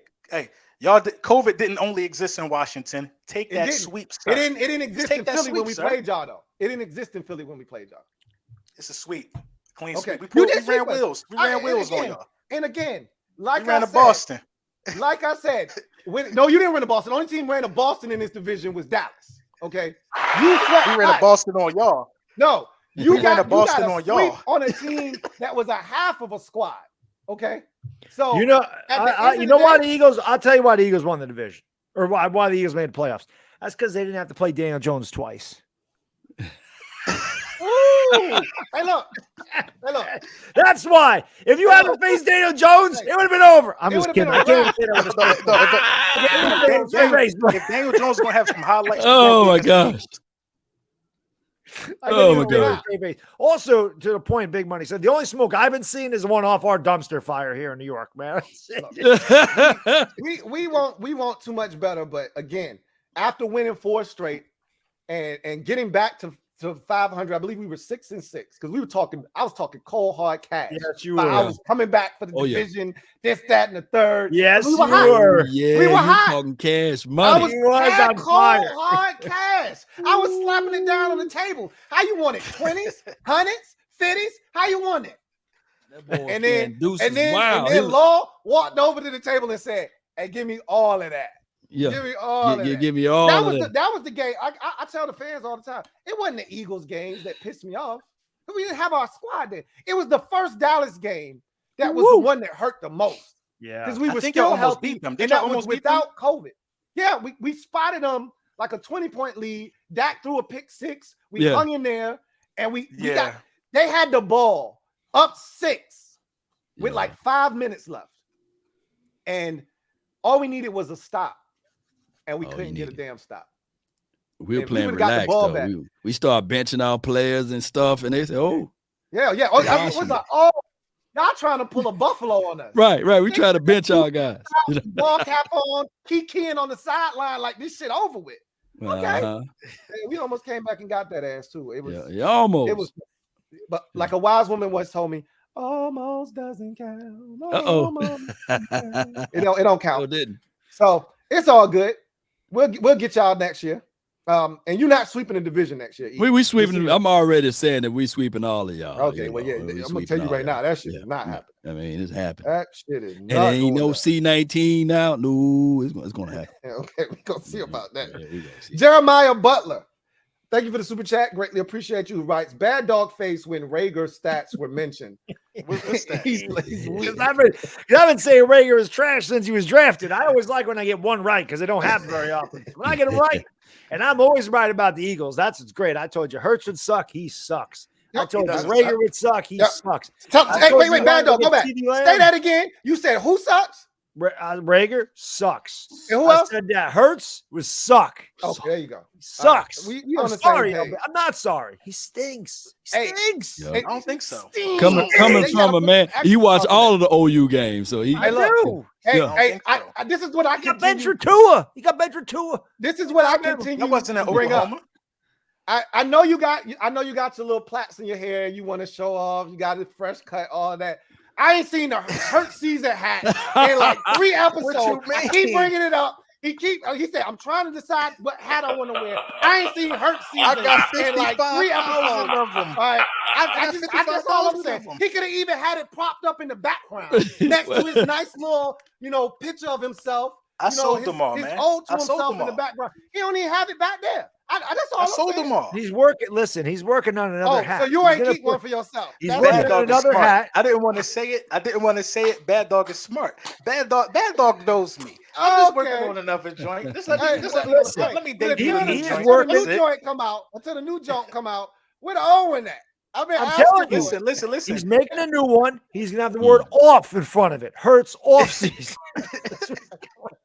I got a new one coming. Hey, the people in my chat over here saying, what you got? We want Dallas hat. Negative. We do though. We do. Oh, y'all do. I gotta beat Dallas. That's a good burn right there. Because we were over here. We were on one. We want Dallas. Yeah. And, every time y'all say y'all want Dallas. Right now, real talk. This is real talk. I wanted to smack the taste out of J-Ron Curse's mouth. Like, I don't know if you saw the little soundbite where he was on the sidelines. We want Dallas. We want Dallas. And he was like, oh, man, sit your garbage ass down. You was this close to being out the goddamn league. Stinking ass. You know J-Rock, man.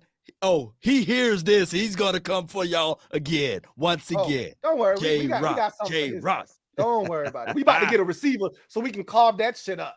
Don't worry about it. That's okay. We got Diggs. Hey, yes, he can get it too. This is the shit. The only person out of y'all that got my guy Diggs was what? Your guy. That's a rapper. Look, Kadarius Toney. Look. Oh yeah. He the one that got Diggs. First of all, he hit a big game against you guys. First of all, Terry blessed him in his rookie season. Okay. Yeah, he did. Terry blessed him in his rookie season. Last year, I'm gonna tell you what happened. Terry had 2 steps on the man. Yeah, and my noodle arm quarterback threw the shit 50 yards in the air and got my man damn near concussed. The man was cooked. He was cooked like some damn oodles and noodles on the stove. Hey, this was scary. This was scary, Terry, y'all. Hey, stop, please, come back, please.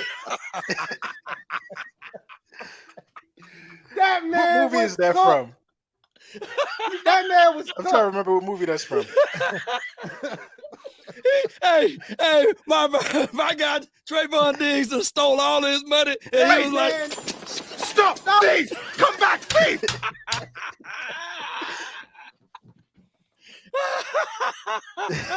Bad Dog. Hey yo, they tested my dog Diggs on the first play, and he was "Stop, please, come back, please." I'm gonna tell you right now, Terry is gonna do his ass in on whomever we drafted 11. We're gonna draft a wide receiver. He's gonna do Diggs in because I'm telling you, first of all, there's a reason the man. How many picks he had last year? 9, 10, 11. 11. There's a reason the man had 11 picks and teams kept trying. Yep. Teams kept trying him. Why? Because the man is susceptible to getting beat. Ain't nobody afraid. See, normally when you don't drop the football, and Trayvon Diggs, as we saw, don't drop shit. Normally, when a corner don't drop your picks, you make a mistake, you pay for that mistake. Oh, I'm not trying his ass. I'm gonna go on the other side. What y'all got over there? We all know what you had on the other side. Man, before you get into those detailings of that, your quarterback Carson Wentz, when he was playing for the Eagles, lad, and Diggs was out there, his number 1 receiver was Diggs. You do know that, don't you? And now you still got Carson Wentz on your team. His number 1 receiver is going to be Diggs. Let me ask you Diggs going to be your number 1 receiver. Watch. Let me ask you something. Who was he throwing the football to? Carson Wentz ain't never had a number 1 receiver in his life. I don't believe that was a valid excuse when he was in the Philadelphia Eagles uniform. I'm just telling you. Talk to him, Lord. I have to object. I do not believe that was a valid excuse when he was in the Philadelphia Eagles uniform. When he had receivers in 2017, was he throwing to the wrong color jersey? When he had Alshon Jeffrey? Was he throwing to the wrong color jersey when he had Alshon Jeffrey? I'm asking you a question. No, he wasn't. He was an MVP caliber player. Right. So what I'm saying is when you start trying to get him to throw the goddamn ball to ex quarterbacks and I love the dude to death. He went to ODU. But this is what we can't do. We can't praise him for taking them ex quarterbacks to the playoffs and then make excuses for him for not having wide receivers. No. Yeah. You can. We can't do that about both in the same breath. Yes, you can, because that goes to show you how good he was. On one end when he was playing against certain dudes, he made mistakes. But at the same time, I think he was 30 over 9 that season, if I'm not mistaken. 33 and 17. Carson Wentz about to break your heart. He threw 33 touchdowns in 2017. 33, 7 picks. So again, we know Carson he's Wentz capable. about to break his heart, man. You know he's capable. He is. I hear the hope in Louis voice. Hey, look. I hate. That's all I got. Hey, LB, that's all I got, bro. I see. I wrote it down. I wrote hope down. I wrote hope down. I wrote it down for you. Hey, no, hope was for yeah, desperation was desperation. Desperation. I'm desperate over here. I need this to work. Okay. And right now, you hope 2 first-round picks. you hope Diggs not going to get better. That's what you're hoping. Right. I don't have 2 first-round picks to do that next year. Okay. This has to work for me. It have to.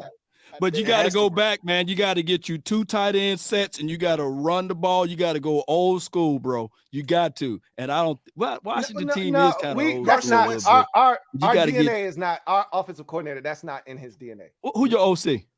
Scott Turner.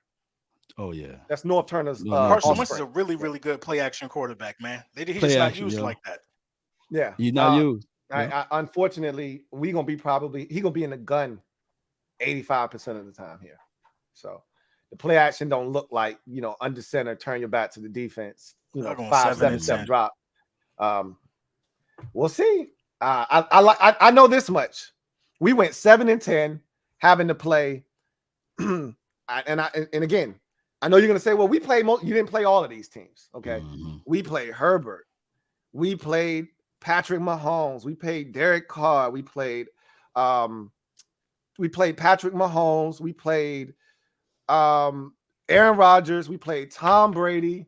We played I always bring this up because I know a lot of y'all didn't have to.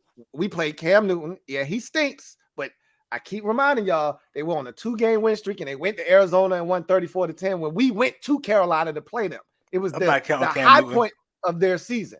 Okay, I ain't counting no damn Cam on y'all resume. Hey, look, I can tell you this much: you were getting work from Sam Darnold, and if you don't block a punt and do all kinds of special team shit, you lose to the Carolina Panthers. If Cam's in that game, you lose that game. That's what I'm trying to tell you. But you keep telling me a lot of ifs. But we beat Carolina. You did beat Carolina. Yeah, you eat by Carolina. But what I'm telling you is we destroyed Carolina. No, you beat the brakes off of Carolina. Yeah. I didn't see that shit come up. It was 28-3, 25-3. Yeah, I didn't see it coming either. I don't even know what the hell happened. Me neither. But at the end of the day, Big Money Sonny says, I got a lot to ask, Lou. Thoughts from the panel on Malik Willis. Salutes, y'all. So, what do you guys think of Malik Willis? I think I said it. I think he has a superstar quality. Yeah, I think that arm is the strength of the arm is a superstar quality, and that's always a good thing to have coming out is one superstar quality. But he also was a guy who was benched for somebody in his collegiate career, if I'm not mistaken, right? So he transferred. He transferred from Auburn. Yeah, because he transferred. He was. I think somebody took his job at his first school. He transferred or something like that. Nix took his job and he went. Nix. Oh yeah, he stinks too. He stinks. Yeah, he does. Listen, we got to talk about that. Y'all keep talking about this. Tua took my man job. We got to talk about that too now. He got benched, so we're gonna see what happened with him. You see that in college football all the time, though. When a guy can't get on the field, like for instance, Jameson Williams. I can't speak for y'all. I think if he were healthy, he'd be the #1 receiver in this draft. Probably. Okay. Yeah. The man transferred from Ohio State. Why? Because he saw Smith and Jigma was going to get the reps. Right. He wasn't going to get on the field the way he felt like he needed to showcase his skills. Good thing he went to Alabama. Look what he turned into. You know what I'm saying? So we see it all the time in college. Yeah, that's why Hurts went to OU. That's why Kyler Murray left A&M and went to OU. Right. It does happen a lot. Do what you can to get on the field, man. For me, Malik Willis, low floor, high ceiling. That's really, he does. He has the arm. He's got the athleticism. But what always worries me about any of these young quarterbacks, it's one thing in college level football, always, no matter where you play it, the speed and complexity of NFL defenses are such a huge jump compared to the collegiate level because the best teams may have 4 guys in the defense in the NFL. They're not all going in the first round. Right. In the NFL, you're playing against 11 men that are all NFL talent level. Right. Some better than others. Right. But you're going to have the speed is much faster. Those windows close much faster. And if you're not accurate in the NFL, you're going to struggle no matter how good your arm is. I don't care. Kaepernick had one of the best arms I've ever seen. Okay. But Kaepernick wasn't very accurate after his first season. Right. It doesn't matter how hard you throw the ball. You have to be accurate, man. So if Malik Willis can develop accuracy and pocket awareness is so, this is my contention with Daniel Jones for years. Talent-wise, Daniel Jones can play. Up here, you can't develop this. This is instinctual. So we'd have to see what Malik Willis did at the next level. I think he's the best talent, maybe not the best talent. I think he has the highest ceiling of any quarterback in his draft class by a lot. And if he goes to the right situation, if he does end up in a place like Pittsburgh, I think he can succeed. Right. If he's going to a place like Pittsburgh, back into the first round where the team right. better. Going to the Giants, I think, would hamper his development. That's why I don't want him here. Not because I don't think that he can succeed. I don't think he can succeed with the Giants. So fit is always important with these players, man. And on that note, I got to turn the corner real quick. I'll be right back. Yeah. And just to piggyback off of what he said, like we've seen arm talent before, like Jamarcus Russell, strong arm, strong quarterback, but went to the wrong philosophy and the wrong scheme and the wrong team. Right. And we've seen Lamar Jackson went to the best team possible with the open-minded, quarterback, with the open-minded offense. So same could be said about Malik, though. You got to go to the right system. Right. He definitely, I think Bad Dog said it best. He's got the highest ceiling of any quarterback in this draft class. And I think that's what teams are going to be banking on. I don't love any of these quarterbacks, including Malik Willis, but of those, I think it's 6 guys that legitimately have a chance to play in this league in this year's draft class. He's got the highest upside of any of them. I'm a Matt Corral guy for the record, but we'll see what happens with all of these quarterbacks. But you know how these quarterbacks roll, man. It could be Sam Howell all of a sudden. You never know. Right. And remember, going into to this past year, it was Sam Howell. You know what I mean? Right. He was supposed to be the guy that was a Heisman Trophy preseason candidate. And I predicted Mac Jones to be the best quarterback in this draft this year out of the last year's draft. And I don't think I was 100% right, but I was right enough. I think the thing with Mac was he was the most the system. NFL ready. A lot had to do with that system too. Yeah, he was the most NFL ready. A lot of people, including myself, knocked him because he didn't have great athleticism. You know, and that's what everybody's looking for in the league now is a quarterback that can create off schedule, and that's not his thing. But like you said, LB, perfect point. And I talk about this all the time. System fit is so important, especially for quarterbacks. Yeah. He went to a system. They went from Tom Brady to Mac Jones. Can you go to a better transition? Like that they were set up for a pocket passer. You know what I'm saying? Right. So it was a good fit for him. Diehard Giants fan. Thank you for the super chat. Double up. Thank you for doubling up. Watch the Giants plan to draft their top guy at 5 and trade down with their 7th while the Eagles trade up to 6 and say the Giants panic. LOL. No.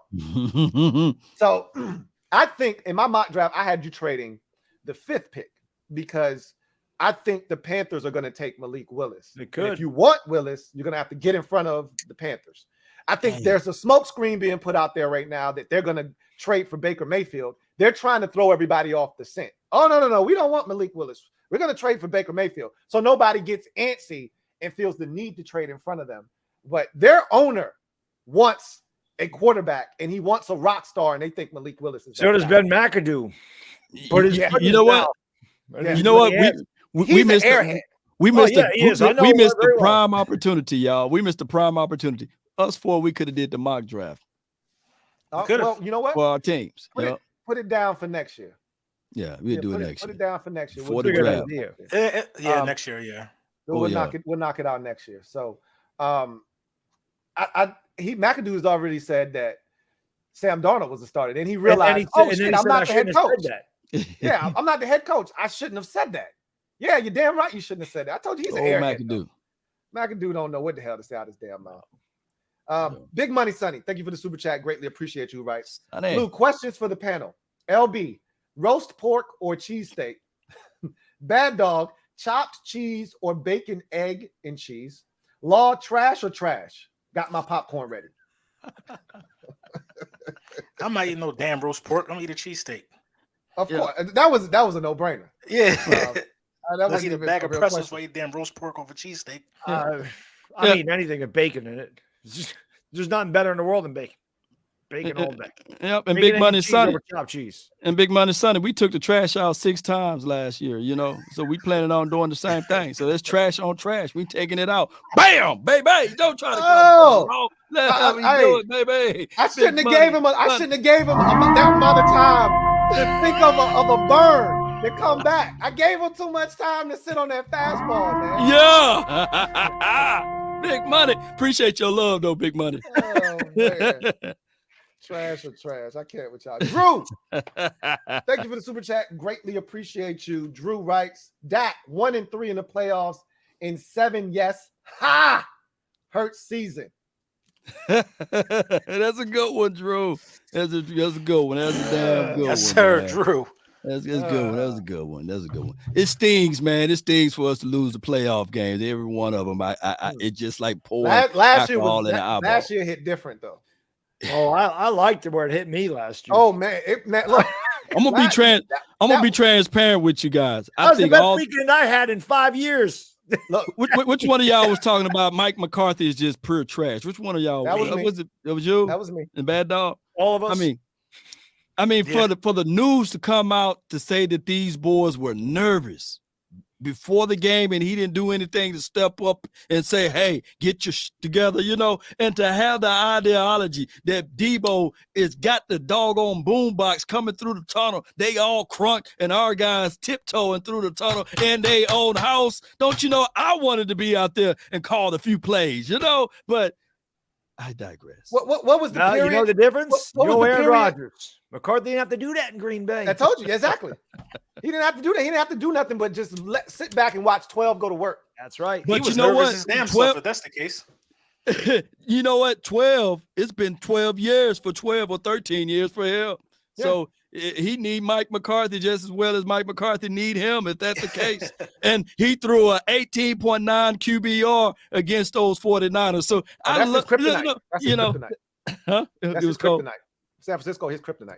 Oh, it's kryptonite. That's okay. Yeah. I'm gonna back up all for it. But what was that? What was that period he had for y'all in Hard Knocks and off season? What was the period he Mojo. had? Mojo. What was the Mojo? Oh my God. What was the Mojo period? That was embarrassing. What we leaning on now, if I'm being transparent with all of y'all, I'm just leaning on Dan Quinn to pull it up out of him. If Dan Quinn is our only hope right now. Listen to me. When I tell you, listen to me, Law, I was praying that man took a job this year. Oh, yeah. Praying. To another team. Right. Praying. We have Michael Parsons over here begging, please don't leave. Please don't leave me with these bastards here. Come on back. I wanted him gone. Like, take the Jacksonville job, take the Denver job, take one of these damn jobs. That was the best. I told you last year. I said the best move in the division was y'all getting Dan Quinn. Did I not tell you that? You hit it right on the head. You right. I not tell you that. Right. You're right. I'm saying the fact that he's there, you got a chance. Because without him, y'all would go right back to trash on defense. That's our hope. Trevor Patch, thank you for the super chat. Greatly appreciate you. Thank you for being a member of the MOBB rights. Lou, Waterboy voice. Law, he says, Law, you got he says, Law, you got a jug of that high quality H2O you drinking for LB. He said, there is many East panels this week, but this one is my favorite. You know what it is, man. It's the OGs getting together and super friends coming together. When these superpowers come together, it's a force unlike any other, man. You know how we do it. The Avengers, man. You know what it is, man. Yeah. Except it ain't no Thanos around, right? No. No Thanos around. That's here, Roger Goodell or somebody, yeah. That's about it. Kevin the PRF, thank you for the super chat. Greatly appreciate you. Double up. Thank you for doubling up rights. My live YouTube refresh. AM, Law lunch, Law and LB afternoon, Law and LT evening, Law and Bad Dog. So I'm dying to know how Law stays live 24 hours a day. It's the beard, man. It's the beard, man. Hey, look, I told you he a rock star, man. He's ubiquitous. That man is everywhere and nowhere at the same time. I've never seen anything like it. Now, I will say, I thought I was the hardest working man in YouTube till I met Bad Dog. Oh, yeah. I ain't never seen anything like this shit. He's a machine. Yeah. The man goes to the gym for 6 hours a day. He works a full-time job, and then he comes home. He does Lakers games. He does Yankees games. He does Giants games. He does I'm like, God damn, when do you sleep? Right. He does 24-hour streams. I do 24-hour streams. Yeah. I'm like, this guy is amazing. Yeah, listen, the Giants need some of my energy. I'm old, man. I'm 46 years old. Come on. Bad Dog should have went to the Army. Yeah, I don't know, man. Got that. But Bad Dog. Our Lakers, man, you know how it is. Listen, I'm a Knicks fan. That's I'm about to say he's not a Lakers fan. Oh, I thought you were the Lakers guy. Oh, I just do the Lakers game. Bro, he's smart. You doing the Lakers guy? I thought you was the Lakers guy. I'm a Knicks fan, but he know where the money at. He ain't stupid. Well, that's because they play late at night. You know, I got the wife and the kid. I can't do 7:00 games every night. But they stink anyway. Law, they were terrible. Terrible. Listen, I streamed those games, so I watched every one of them, and they were painful. Look. The biggest mistake they made is in the offseason, they had what's my guy from Sacramento teed up, the shooter, the second best shooter in the NBA from Sacramento. Yes, Buddy Hield. They had Buddy Hield, and they were going to sign DeMar DeRozan too. And they had DeMar DeRozan. They had those guys teed up, and they were going to have a great team. And they decided we gonna jettison all of them for Russell Westbrook. They got what they deserved. Anybody that had eyes could tell you that wasn't gonna work. That wasn't gonna work because of the playoffs right now. They got the Rose and Buddy. Yep.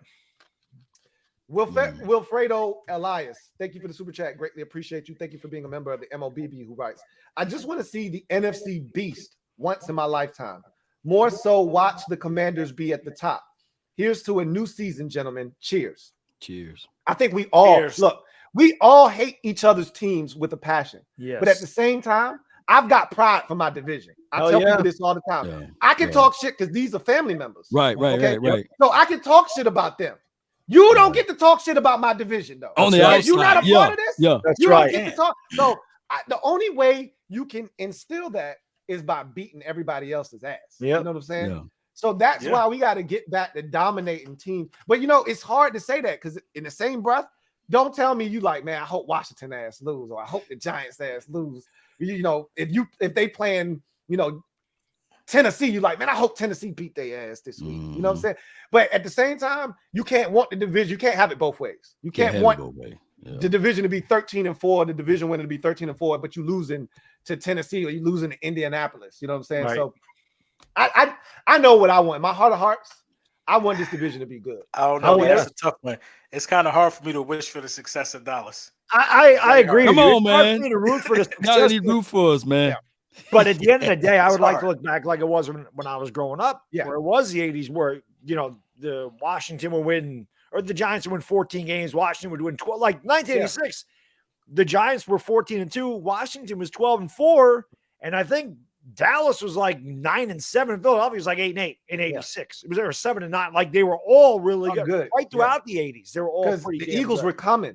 They were coming at that point. When I was growing up, there was nothing better. CBS, 4 o'clock, man, and somewhere one of them NFC East games. It did not matter which one it was. Right. They were all so good. And hey, Bad Dog, look, listen to this. When you guys in the Super Bowl, you guys are undefeated when I rooted for you. How about that?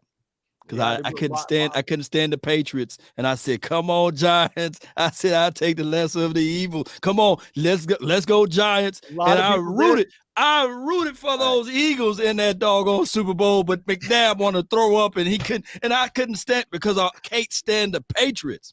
And the year that you guys finally beat the Patriots in the Super Bowl, right? Hear me out. Y'all beat the Patriots, and then they end up winning it the folling year anyhow. Right, and they got 5 Super Bowl rings. I thought we ended them. Super Bowl rings. I said, God dog it. I thought we ended them. I can't speak for y'all. I think I've asked y'all this before. If I had to rank my disdain for teams in the division, the Giants are a distant third.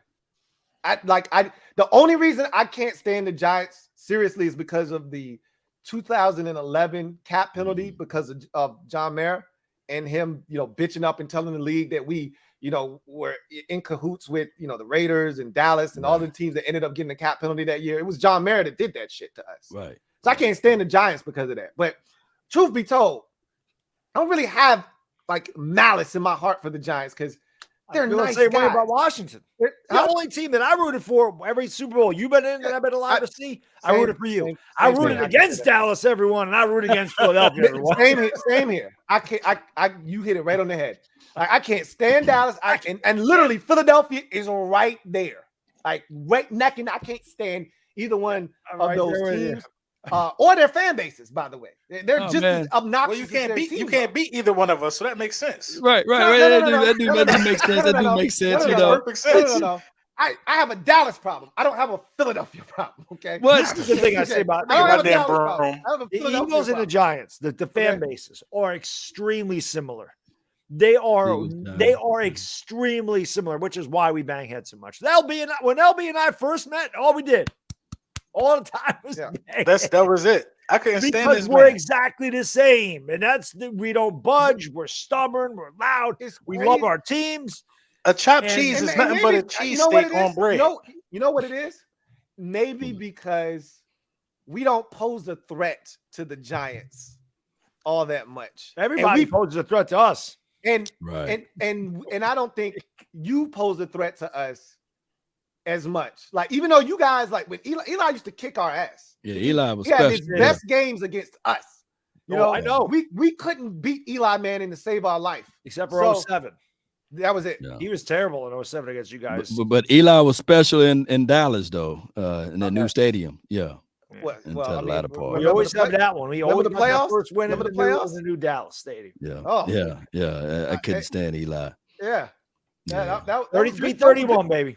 That was good times, man. I was on YouTube way back then. I actually won a bet from a guy named Boognish.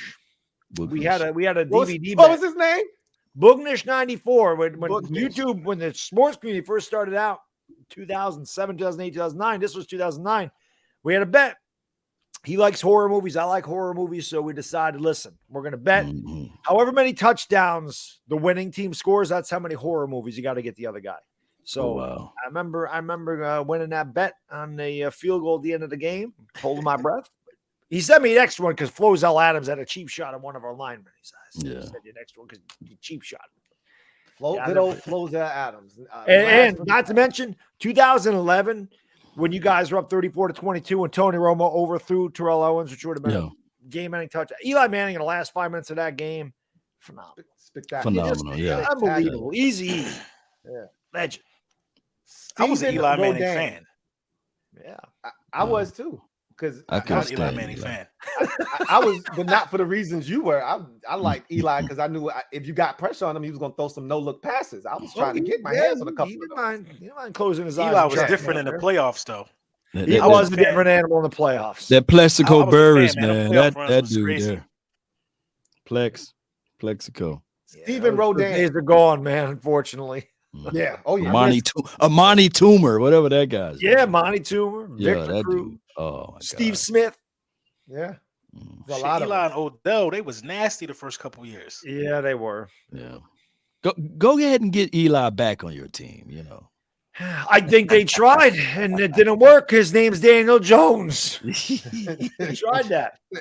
A clone. You know, listen, they say it. Adrian says it in Rocky 5. She says, you can teach him everything you have, but don't have your heart. Daniel Jones don't have Eli's heart. But you know what's crazy, though? Don't have his heart. Bad Dog. What happened after the first year was so good?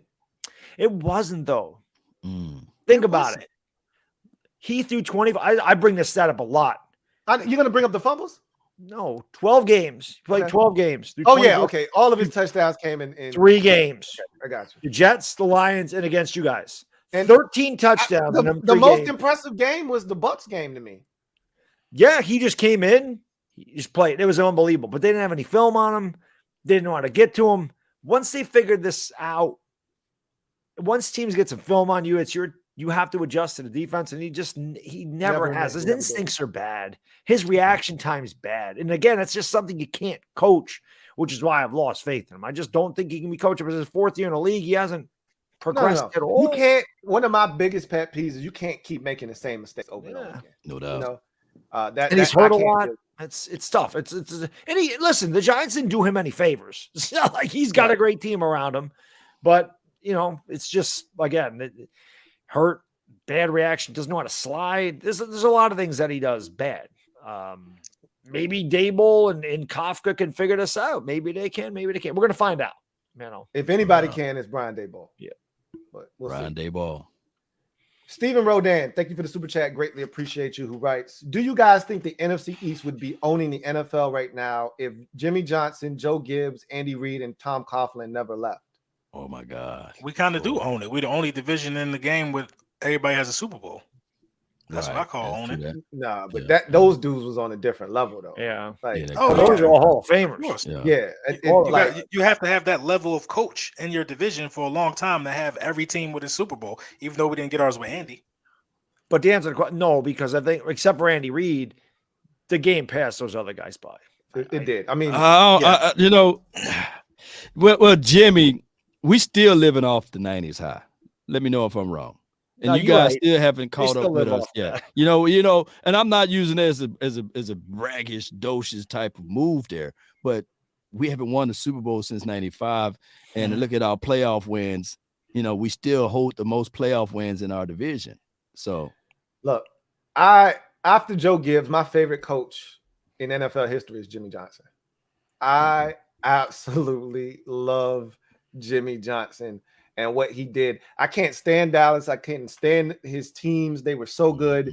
And you could see it coming. You know, as a Washington fan, you saw the shit coming. When they I think they beat, if I'm not mistaken, the Chicago Bears that first year, lost to Detroit. We ended up beating Detroit in the NFC Championship game. That you could see them coming. That Detroit game killed us, though. The next year, they won the Super Bowl. They won it again the year after that. You could see them coming. And I loved everything about Jimmy Johnson, even down to, hey, the kicker has asthma. Okay, go to the asthma field. You know, he made them uncomfortable. Like you hear our players say, he made it uncomfortable to lose. Right. You know he didn't feed him. He didn't feed him. He like, oh, y'all lost. Y'all not eating. Yeah, you're not eating on this flight back. Yeah, you eating on this flight. Oh, Troy Aikman, you're late. Let's let the plane fly off. You know, you can't do that now. You can't do that in today's NFL now. It's true. You can't do that in a weird type college. You can't. You know what? You can't do it. You know who tried to do that?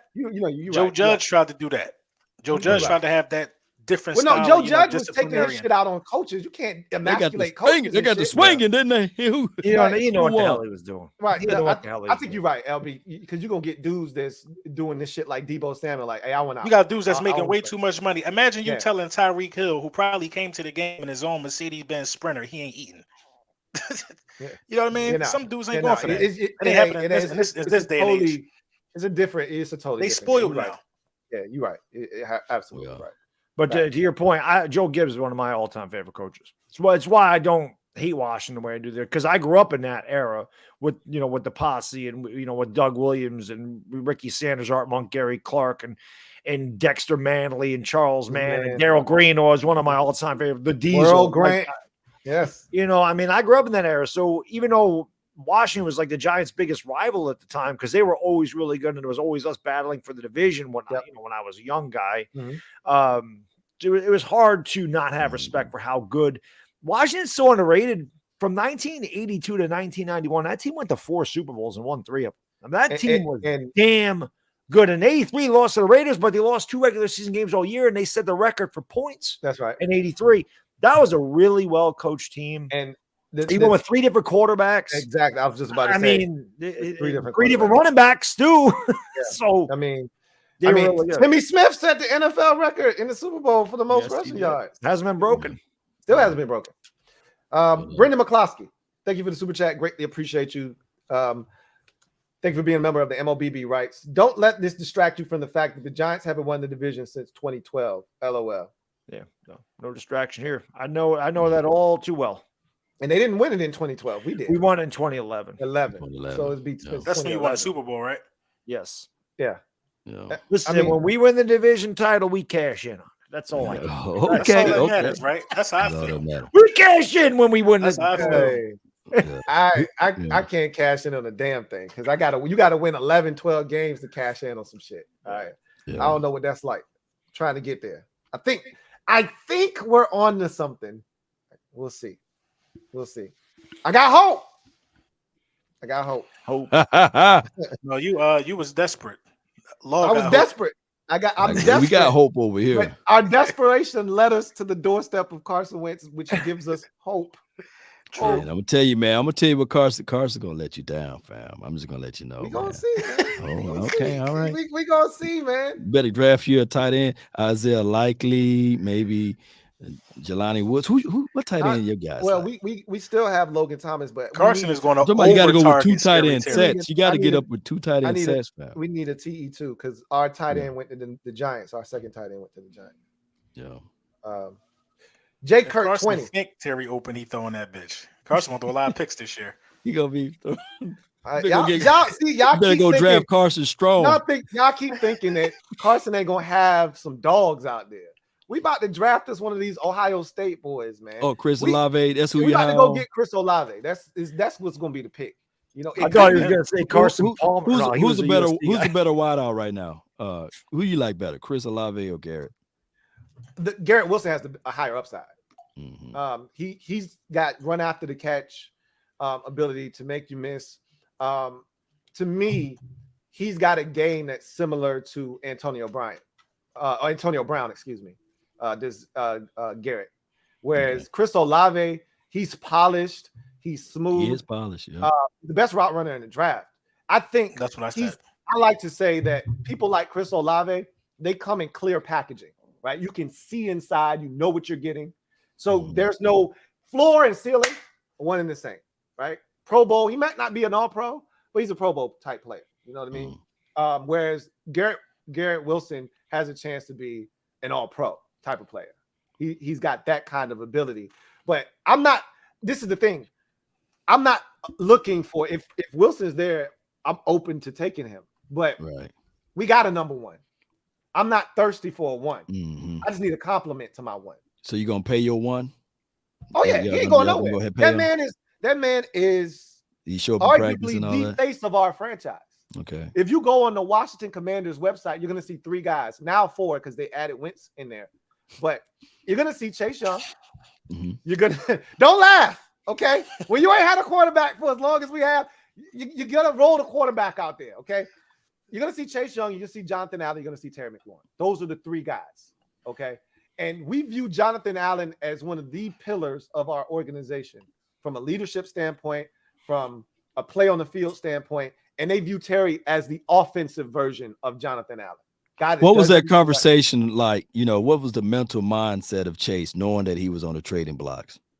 Y'all kind of smoothed that out, or that was just he was never on the trading block. It was just rumors. It was just rumors. So I can tell you this: Ron Rivera aired his ass out, and he needed to be aired out because he thought he had arrived last year. He was Hollywood. He was on Family Feud. He was doing Under Armour commercials. Yeah. And he didn't show up to OTAs last year. And it wasn't a big deal to me. It's only a conversation because he went out and he was funky last year. He was funky. Before he got injured, he had a sack and a half. Like, it was trash. I said he was going to be trash going into last year. He couldn't get to the quarterback. And it was because, first of all, I think he's poorly coached. I think all of our defensive linemen, I think we have a poor defensive line coach. And he's not going to be fired because Ron Rivera isn't going to fire him. But I don't think he teaches these guys to use what they've been blessed with. For instance, there may not be a defensive end in the league with longer arms than Montez Sweat. So the fact that he's not pole vaulting guy, I like to call it the long arm of the law. The fact that he's not stabbing dudes and getting up under their shoulders and jacking their ass up, because he's going with speed, so you know they're going to open up the door, right? The gate. They're looking for speed. So now you got them looking for speed. Get into their damn chest with that long-ass arm. They can't reach you, right? They're trying to get their balance. Before he know it, he in the damn lap of the quarterback. But he's not teaching them that shit. Nah.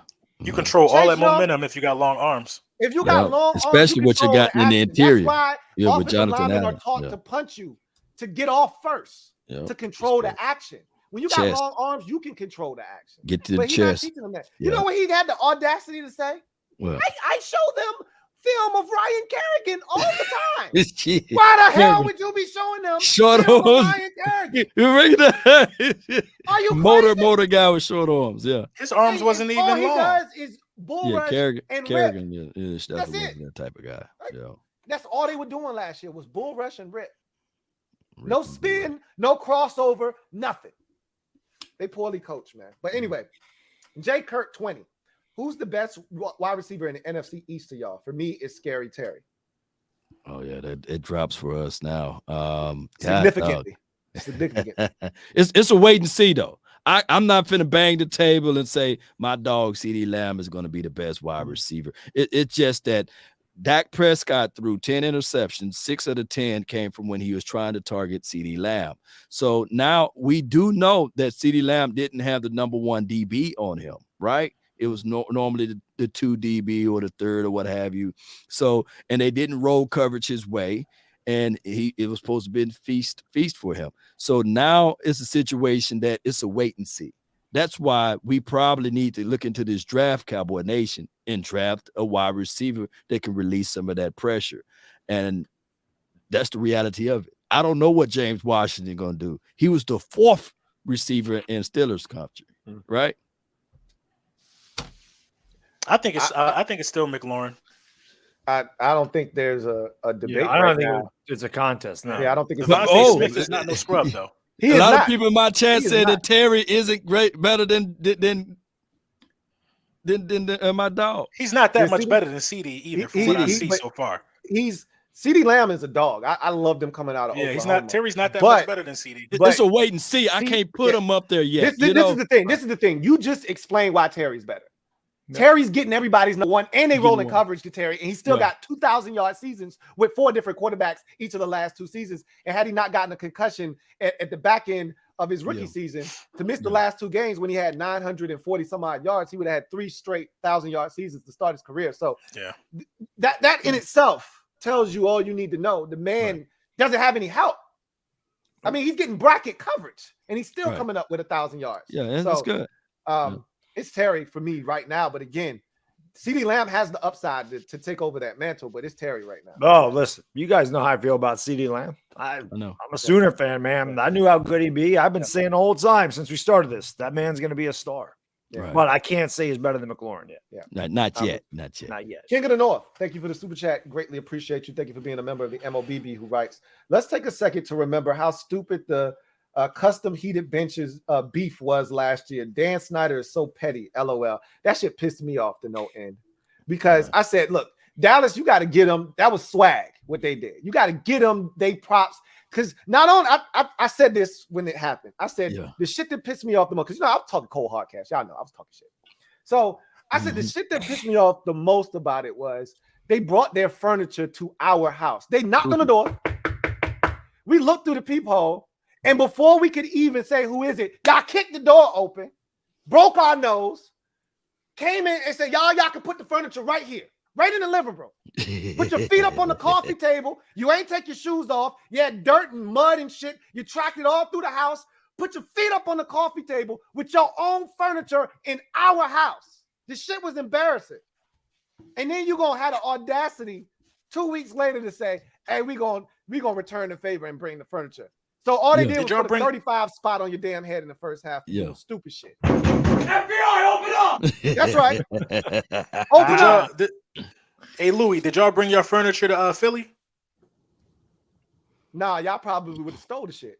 I can't remember. I feel like I was at that game. I feel like I remember seeing your furniture there. I think we disrespected did. by that. At the end of the season, they said they tried to make it it's more convenient because these other stadiums don't have heated benches that work, and these do. That was supposed to be. That's the excuse Jerry Jones gave. So we just piggybacked off of that. Oh, yeah, no.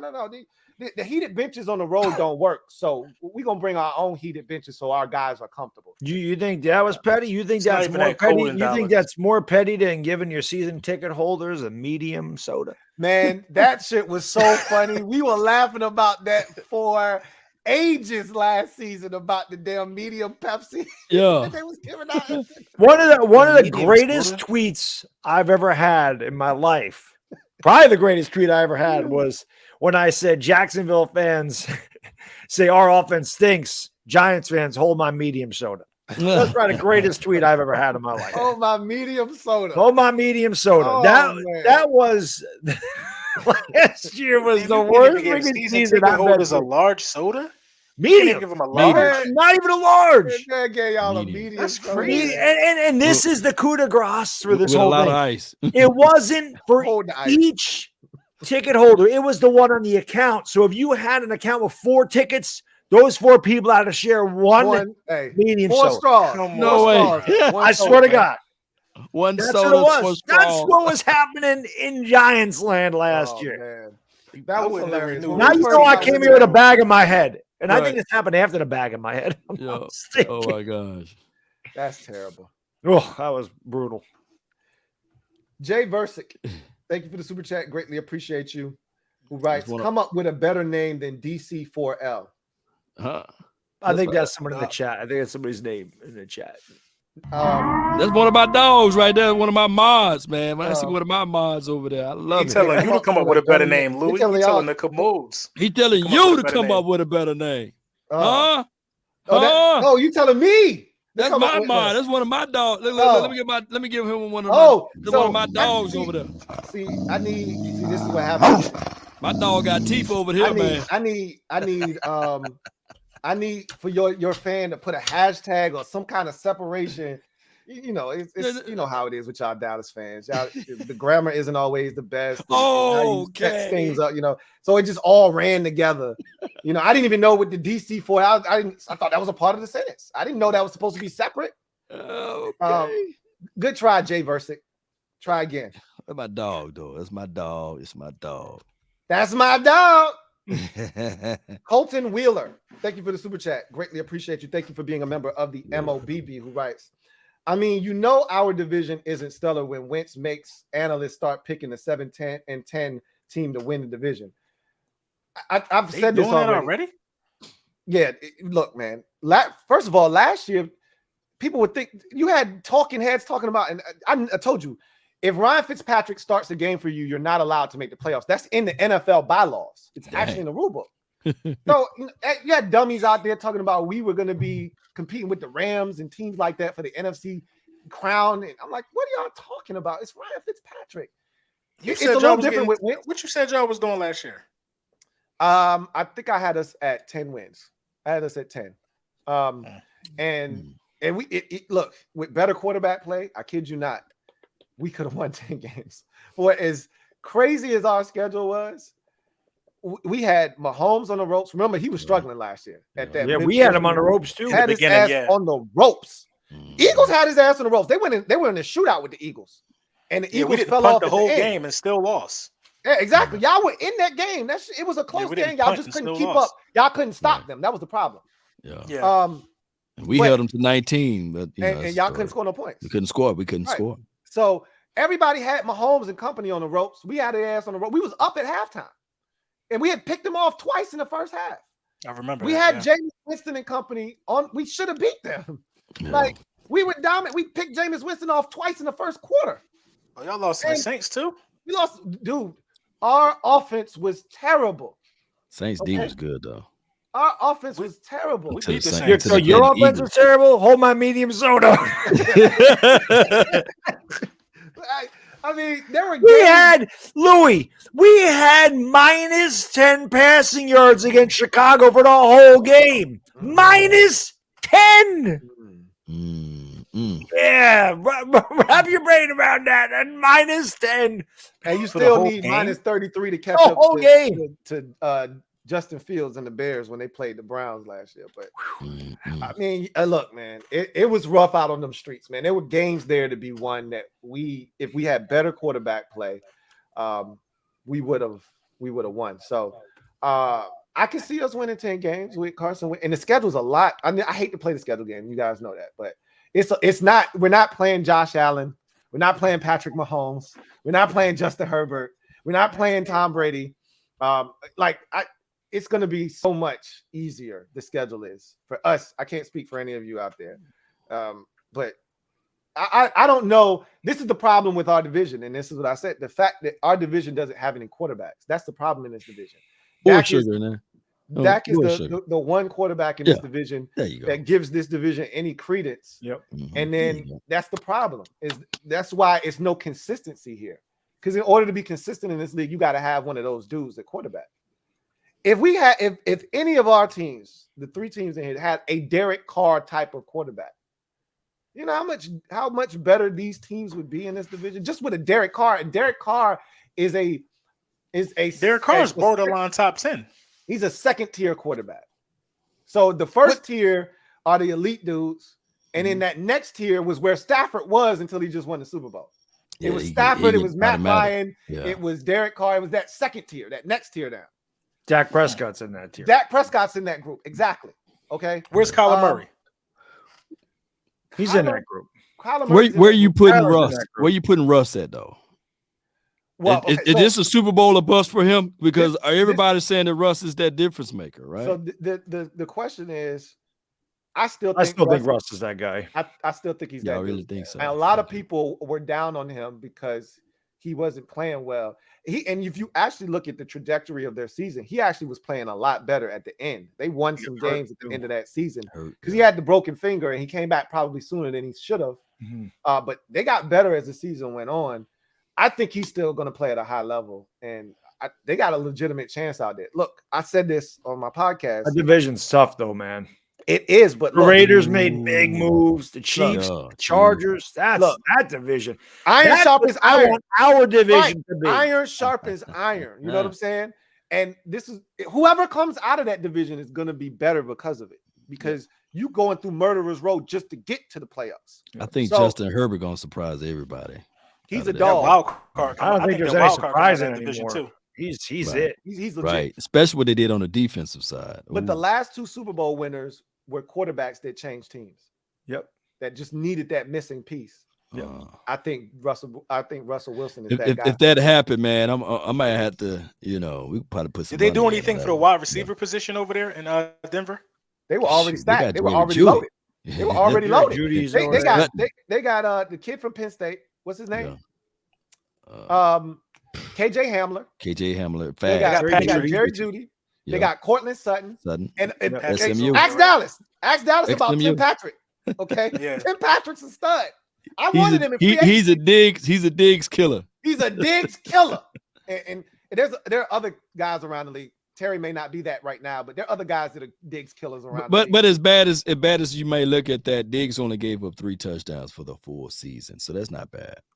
Yeah, but like I said, teams go at him because they think they can have success again. There's so many stats on Diggs that's just so conflicting. I think I saw a stat that said he gave up so many like airtime yardage, something crazy.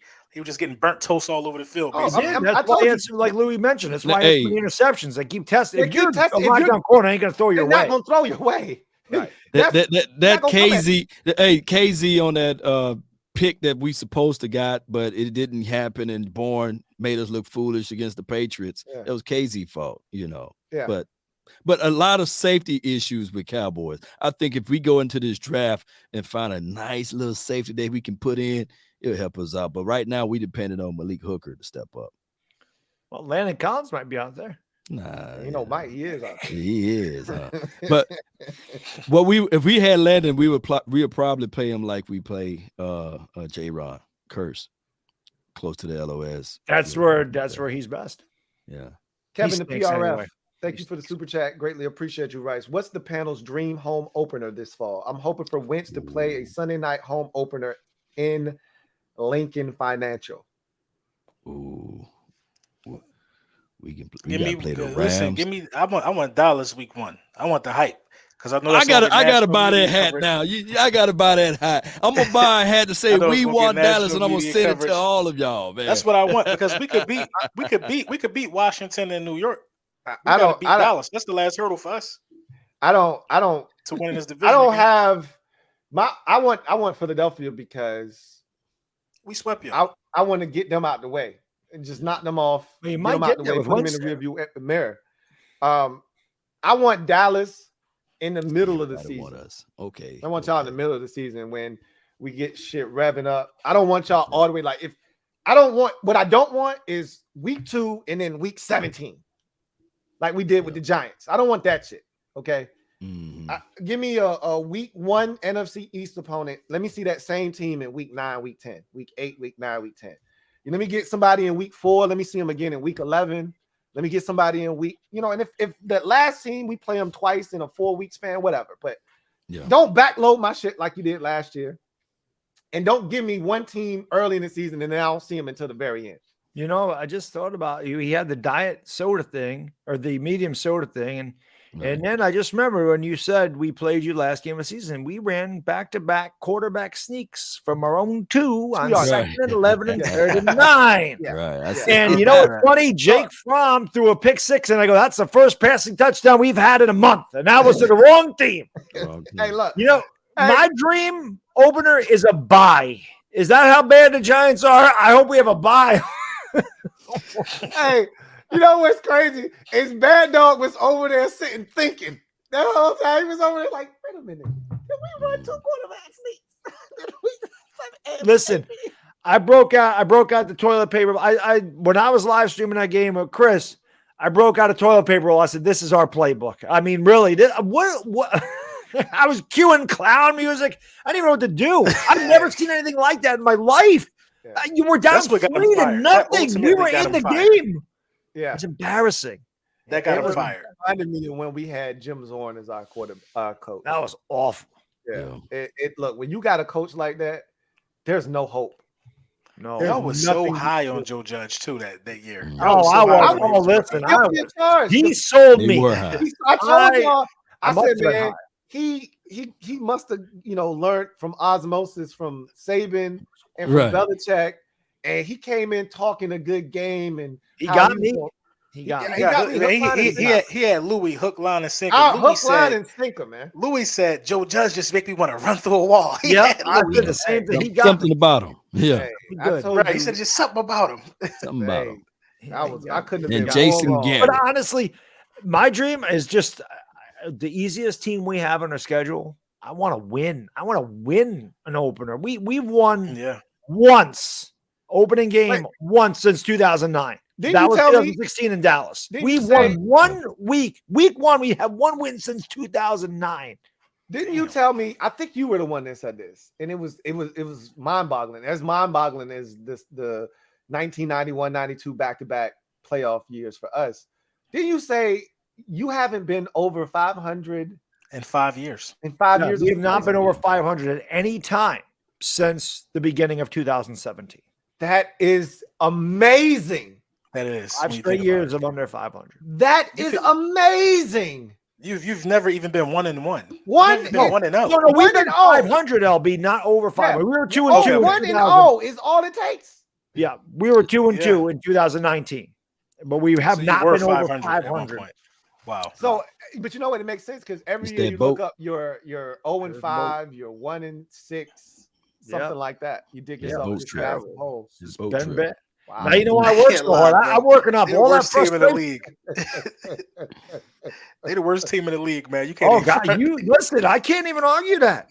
I can't even argue. Oh my God! Because you know I want to argue, so I just gotta say this: Hurts still sucks. No matter how bad we are, Hurts still blows. Is Daniel Jones better than Hurts? Don't lie to yourself. I don't even know, LB. You flip a coin. No, he's not. You know what? Listen, Hurts made the playoffs. So yeah, I don't know. Flip a coin.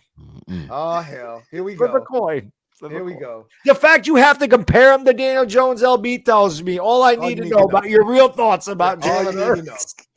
I just wanted to hear you say it. Benjamin Wynn. My man Ben. Thank you for the super chat. Greatly appreciate you. Who writes, the real champs are here. The champs are here. He's a Rams fan. He's from Los Angeles. Supporting Bad Dog. Dallas had the higher seed but couldn't make it to the Super Bowl. Shaking my head. Whatever it takes to repeat. Yeah. That man know a little something. Yeah. My man Ben. Yeah. All right. Let's see. Still lonely at the top though. Thank you for the super chat. Only at the bottom too. I've been keeping you company for a little while there. Appreciate you, Louie. I've been keeping you company a little bit. King of the North, thank you for the super chat. Greatly appreciate you. Writes, calling it now, Washington sweeping Philly. I second that as well. I think we're going to sweep you this year. Based off what? Carson Wentz? No, Carson Wentz diaper going to be full before kickoff. Trust me. Look. Diaper gonna be full before kickoff. Hey, I know that. I know the guy like the back of my hand. Not only is it because of Carson Wentz, and it's not just because of Carson Wentz, it's because we're just better than y'all. I look at y'all top to bottom. The guy that used to scare me on your defense was Fletcher Cox. He's old. He's not the same Fletcher Cox anymore. All right, He'll still mess us up. I don't have Fletcher Cox problems anymore. He used to destroy us, tears us up, destroy us. He used to be doing that damn army crawl. He used to be doing that army crawl all over our ass. Yep. I don't see that shit no more. I be forgetting he's even on the field. Okay, I'm not afraid of anybody in your secondary. And so, Terry owns Darius Slay. Terry, if there is one guy in the division he owns, it's Darius Slay. That's cap. No, it's not false. Cap. It's not cap. We had one big play in the game with Garrett Gilbert. You know who it was on? You know Terry got deep on? The same guy he always cooks, Darius Slay. So it's not about the fact that we have Carson Wentz. It's just I look at my team and I think my team is better than your team. You have a distinctive. You thought that last year though. And you still did that? I did win before the injuries and COVID hit. I told you that. Yeah. COVID destroyed us. I think more so than any other team in the league. COVID absolutely wrecked our season or what was left of it. I give Dallas a ton of credit because they started the downslide. But the mental COVID, lapse. COVID took us out. COVID took us out. The mental lapse that Carson Wentz has cannot be cured. I'm telling you that Carson Wentz is going to snatch the little bit of pride that you have left in these Commanders out of your chest this season. I guarantee it. Look, I guarantee it. I've been a fan, and I guarantee it. I've just told you we haven't had a franchise quarterback in 40 years. So it ain't a damn thing Carson Wentz can do to me that ain't already been done to me before. Okay. And you think Carson Wentz does not have the testicular fortitude to stand across from the team that drafted him. I can't argue any of that. I'm not going to sit here and argue that this man, I told you, it's not the physical gifts with Carson Wentz. No one's arguing that. It's between the ears with him. That's what it always has been. That's what it always will be with Carson Wentz. And you think fortitude? Boy, I tell you. If he can overcome whatever's going on upstairs and just focus, I think we got ourselves a quarterback. But we're going to see. I've contended this all along. Carson Wentz has never had a true number one wide receiver in his career. He's going to have one now. And the weapons that we're going to put around him, he's never had that in his career. So when you did Michael that, Pittman is a number one wide receiver. When Michael you did Pittman that, is a high level number two. When you did that stat line that said the last two quarterbacks that went into the Super Bowl changed the quarterback, it just hit me. So that could be us. That could be us. Are you saying that the Washington team is going to the Super Bowl? Anything could happen, but Denver's in a much better position with a guy who with never a much played better a quarterback. Game? Huh? You say what? I said with a guy who never won a playoff game, a guy who is as frail as a damn twig outside.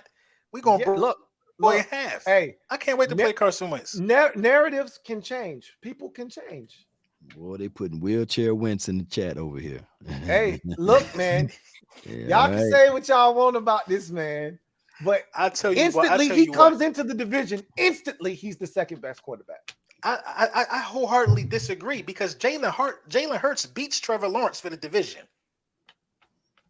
He beats Trevor Lawrence for the division on the last week of the season. Jalen Hurts does that.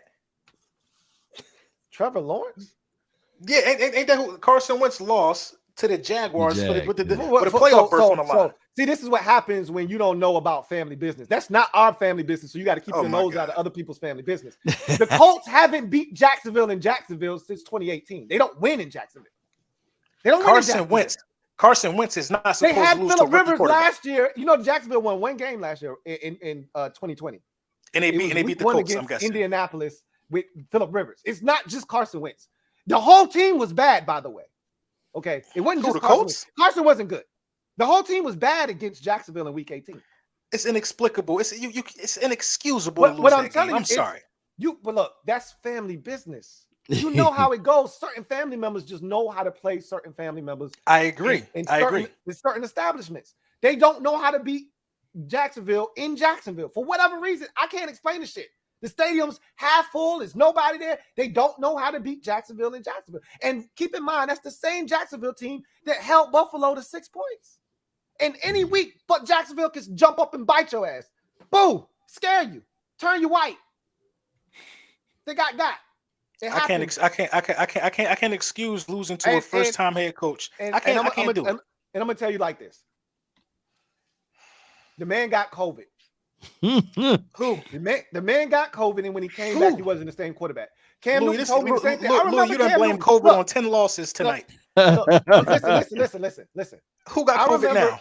I remember look, I'm not a Cam Newton fan, right? But you can't tell me those first 4 games of the season, that first year in New England, Cam wasn't tearing shit up. Remember they lost to Seattle on a Sunday night? Cam had 400 yards passing in that game, probably another 50, 60 rushing. And Cam he started out like gangbusters, and then he got COVID, and he was never the same. He was awful when he came back. I had COVID before. I don't know if any of y'all had COVID. I had this shit. Okay, that shit is debilitating from a respiratory standpoint. Like, I didn't feel like myself for like a month. These are athletes we talking about that need lung capacity. I don't need my lung capacity. I ain't doing shit. these guys got to go out here and they got to put they got them essentially their livelihood on the line. And I'm telling you, you're not yourself for the first month after COVID. So, but I've seen a lot of guys who were themselves when they came off the list as well. Not at quarterback. You might have seen a wide receiver. You might have seen a defensive end. You ain't seen it at quarterback. I got to do some research every quarterback that had COVID that came back got their ass kicked. Like, that shit is not a joke. So look, Carson Wentz didn't get it done, and he admitted that. And I love the fact that he got here and he was willing to answer the tough questions. Like, look, I didn't play well against the Raiders. I didn't play well against the Jacksonville Jaguars. I wasn't good enough. But I watched Hard Knocks, and I watched those games individually. It wasn't just him. They did not. I will say this, though. Carson Wentz. Well, actually, I kind of just forgot what I was about to say. It wasn't him. Yeah, I forgot what I was about to say. Never mind. I was listening to you too much. My bad. Disregard. Well, that's why you forgot, because I was filling your head with a bunch of good stuff, useful shit. You was about to say some bullshit. That's you talk good. I ain't gonna lie. You talk I'm gonna tell you. I'm gonna tell you what a wise woman once told me. When you forget some shit, that means it wasn't important. So what you was about to say probably wasn't all that important. It was a good point, actually. That's not always true, because my wife tells me stuff and I forget it, and you damn bet you know that shit was important. Look, right? Yep. No. I'm talking about the shit you was going to say, not what somebody told you. Oh, gotcha. And you need to remember. Okay. If you were going to say something and you forget it, it wasn't important. Even most of the shit I say is not important, whether I remember it or not. So it's a difference. Hey, Giants, that's why you almost got 100K. The shit must be important. 100,000 people beg to differ. Okay, there you go. Try this little chat. It's a little hater in here. He's so excited. I lost my train of thought. Listen, man, I'm still on 420 time. Little do you know. Hey, look. We talk smoke weed every day. Every day. 20th to me. Shit. Hey, my best-selling merch in my store. Hey, look. The 420 crew. Go figure. The 420. That was yesterday. That's funny. Twin D, thank you for the super chat. Greatly appreciate you. Thank you for being a member of the MOBB. Half of the people don't even know what 420 is. Okay. Right. So the Super Friends, the best show on YouTube. You're damn right it is. Appreciate you, Twin D. Appreciate you, Twin D, as always, bro. Lord Bruns, you must scooped up some of those Eagles edibles, huh? No, it wasn't those. Hey. Alex, thank you for the super chat. Greatly appreciate you. God. My guy, Alex. My birthday's on Monday, so I've been enjoying myself last couple of days. Happy birthday. Happy birthday, man. Happy birthday, I'm getting old out here. Hey, welcome you know what? I'll see you when you get here, LB, because I've been old for a while now. Lou, what you want to bet Philly is better than Washington? I don't like betting because I don't trust my team. Clearly, they've let me down in the past, so I don't like betting. But I'll tell you that I'll tell you when I think we're gonna lose, and I'll tell you when I think we're better than somebody. Like I told you I'm not afraid of anybody in this division, right? But the only team that it's like a mental block is Dallas. I told you my dad is a Cowboys fan, and he always says we got two houses, yours and ours. Yeah, he's not wrong. Dak Prescott's 9-1 against us now. Like it's a problem. He's like 9-1 against us too. Right. 9-2, whatever. He's like 9-1 against us too. We haven't beaten him since his rookie year. I know that. It's a problem, man. This shit is getting out of control, and Cowboys fans like to go back to this shit every time. What's Dak's record against you? I'm sick of this shit. Yeah. Right? So we need to rectify this. Somebody in our division need to sweep him. Has that ever happened? Has a team we did in 2016. We swept him in 2016. Rookie season, we got him. Clearly, I haven't because I only got one. Yeah. So clearly, twice. I haven't. I mean, y'all snuck one from us, man. That snap infraction thing. Washington. Snap infraction. Washington. When Well, your kicker still had a chance to make the field goal. I mean, come on, that kicker, man. You had to slide him back. Yeah. You still had a chance, but look, we won that all strength of our defense that day. Our offense was terrible. Yeah, I think we might be the only team. So I don't want to bet you, Alex. I'm just telling you, we're better than y'all. I don't want to bet you. My dog Alex trying to talk money, huh? Look, I may see. This is why I always make sure I think before I speak, because you get me in that pocket, and then I start talking reckless. But I know my team. So 1,000. Fuck it. Yeah, you watch the video back. Hell no. I said that. Yeah, exactly. Right. John Craig, thank you for the super chat. Greatly appreciate you. Thank you for being a member of the MOBB, who writes, who got the worst fans in the NFC East?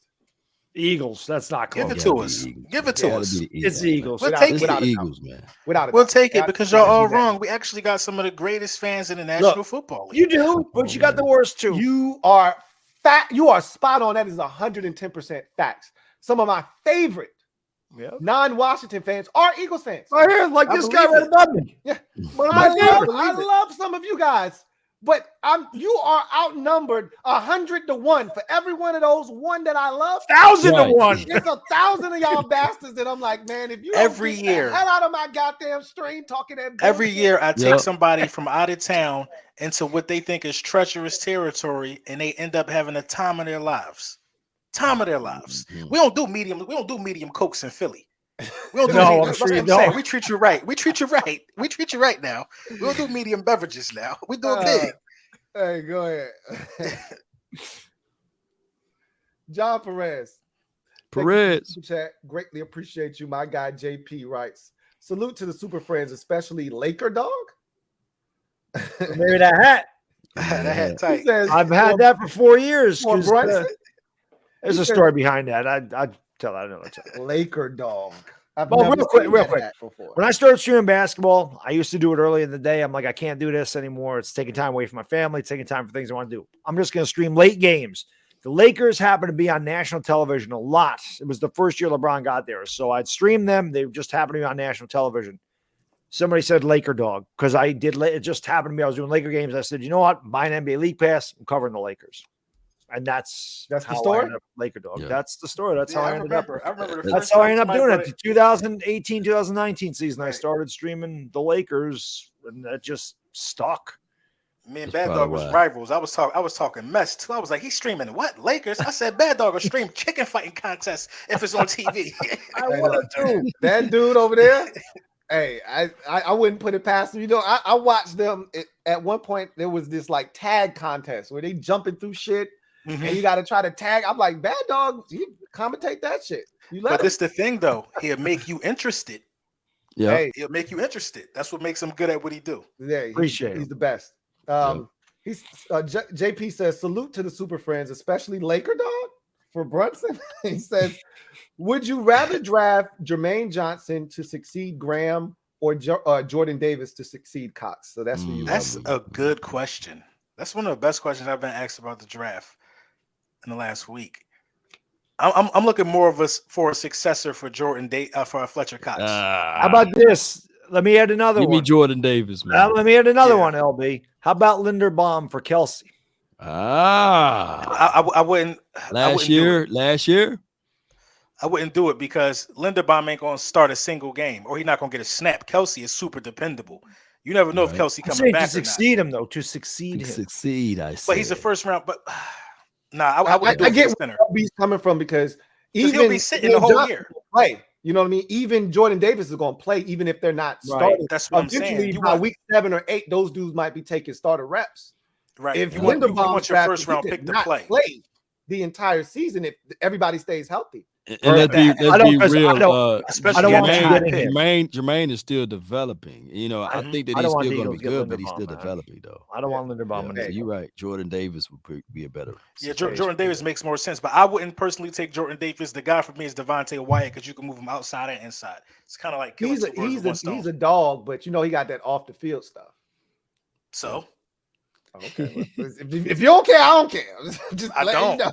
Shit, I had a bunch of off the field stuff outside the classroom shit, and I'm fine now. It's just a learning process. As long as you ain't kill nobody, I'll draft you. Touche. All right. You won't slapping women around though. Oh no, that's what he was doing. I ain't looking him up. I ain't saying. I ain't looking him up. Hey, Christian Sorto, my fault. Christian Sorto, thank you for the. I know him. He a hater. Paid the hate. Paid the hate. Paid the hate. Philly fans say the same dumb thing. He a hater, man. I know him. Hey, now, hey, look. First of all, you know you're doing it right when you got haters. Hey, right. He ain't no hater. He a commander. That's all. He had to pay. You could have typed that. I probably would have seen it. I'm scouring the comments for hate. I probably would have seen it. Christian, it was so good. It was so nice. He decided to come back and do it twice. Double up. Thank you, Christian Sorto, who writes, Diggs, the most overrated cornerback in the league. He must be a Giants fan. Yeah, he got to be. No, he's a Washington, he's a Washington fan. Oh, is he? Oh, so he wouldn't take Diggs on his team right now? Diggs would be the best cornerback on that team. Negative. I don't want Diggs. You wouldn't want Diggs on his team. Who would be better than Diggs on that team right now? On our team? You can't be mad at that interception he got on Scary Terry. William Jackson III started to play really good football. I don't think Diggs the best corner in the division. Well, I know you're gonna say Slay. Well, it is what it is. It's Slay. Might be Bradbury. Bradbury's pretty damn good. That's my vote. Bradbury's pretty damn good. Y'all lost your mind, man. It's James Bradbury. Bradbury's pretty damn good. This how you know Diggs. I won't say ain't worth the damn, but people ain't afraid of him. What's my man on the other side that the Raiders won the game because he had 18 pass interference penalties? What's his name? Anthony Brown. Right. What can Brown do for you? Lose you some damn football games. Yeah. This was his best season so far, though. You know, believe it or not. I'm playing Dallas, why not just throw Anthony Brown? He's cheeks. Yeah. Anthony Brown did have a lot of yards given up just as much as Diggs. On top of that, with Diggs, what people look at Diggs, they try to make him a 4th or 5th year cornerback. You know, Jalen Ramsey gave up more yards than Diggs in his 3rd year ever. Diggs is entering into his 3rd year, and Jalen Ramsey is perceived to be one of the better DBs out there, but he gave up a lot of yards in his 3rd year. You see what I'm saying? So I'm not saying that Diggs is Jalen Ramsey, but come on, man. You see I think a lot of the hate for Diggs comes from who he plays for. No, well, not only that, it's look at the quarterbacks Diggs played against this year, especially in this division. Well, this division was brutal. But a lot of people forget that he was an ex-wide receiver, and he's still learning how to play the cornerback position. That's why his hands are so damn good. Yeah. So he's got high upside, but this is the thing. I said this about Hurts. I say the same thing, and I think LB is right about this. When a player plays for a certain team, it makes you not like them. Like Jalen Hurts is a good, wholesome young man. Yes, he is. I want to root for him. Me too. I can't stand the Eagles fans, so by virtue of that, I can't stand Jalen Hurts, and he's a good dude. I want to root for him. I didn't want that. I hated that he went to Philadelphia. I hated too. Because I said, number one, every Sooner goes to Dallas or Philadelphia. What the hell is that about? What the heck? CeeDee Lamb, DeMarco Murray, Jalen Hurts. Like, what the hell? Charles Tapper. I mean, Neville Gallimore. I mean, how many damn Sooners go to the Eagles And then DeMarco Murray left the Cowboys, went to the Eagles. So then what the hell? I can't even root for the damn guys. I'm like, come on, man. That's rough.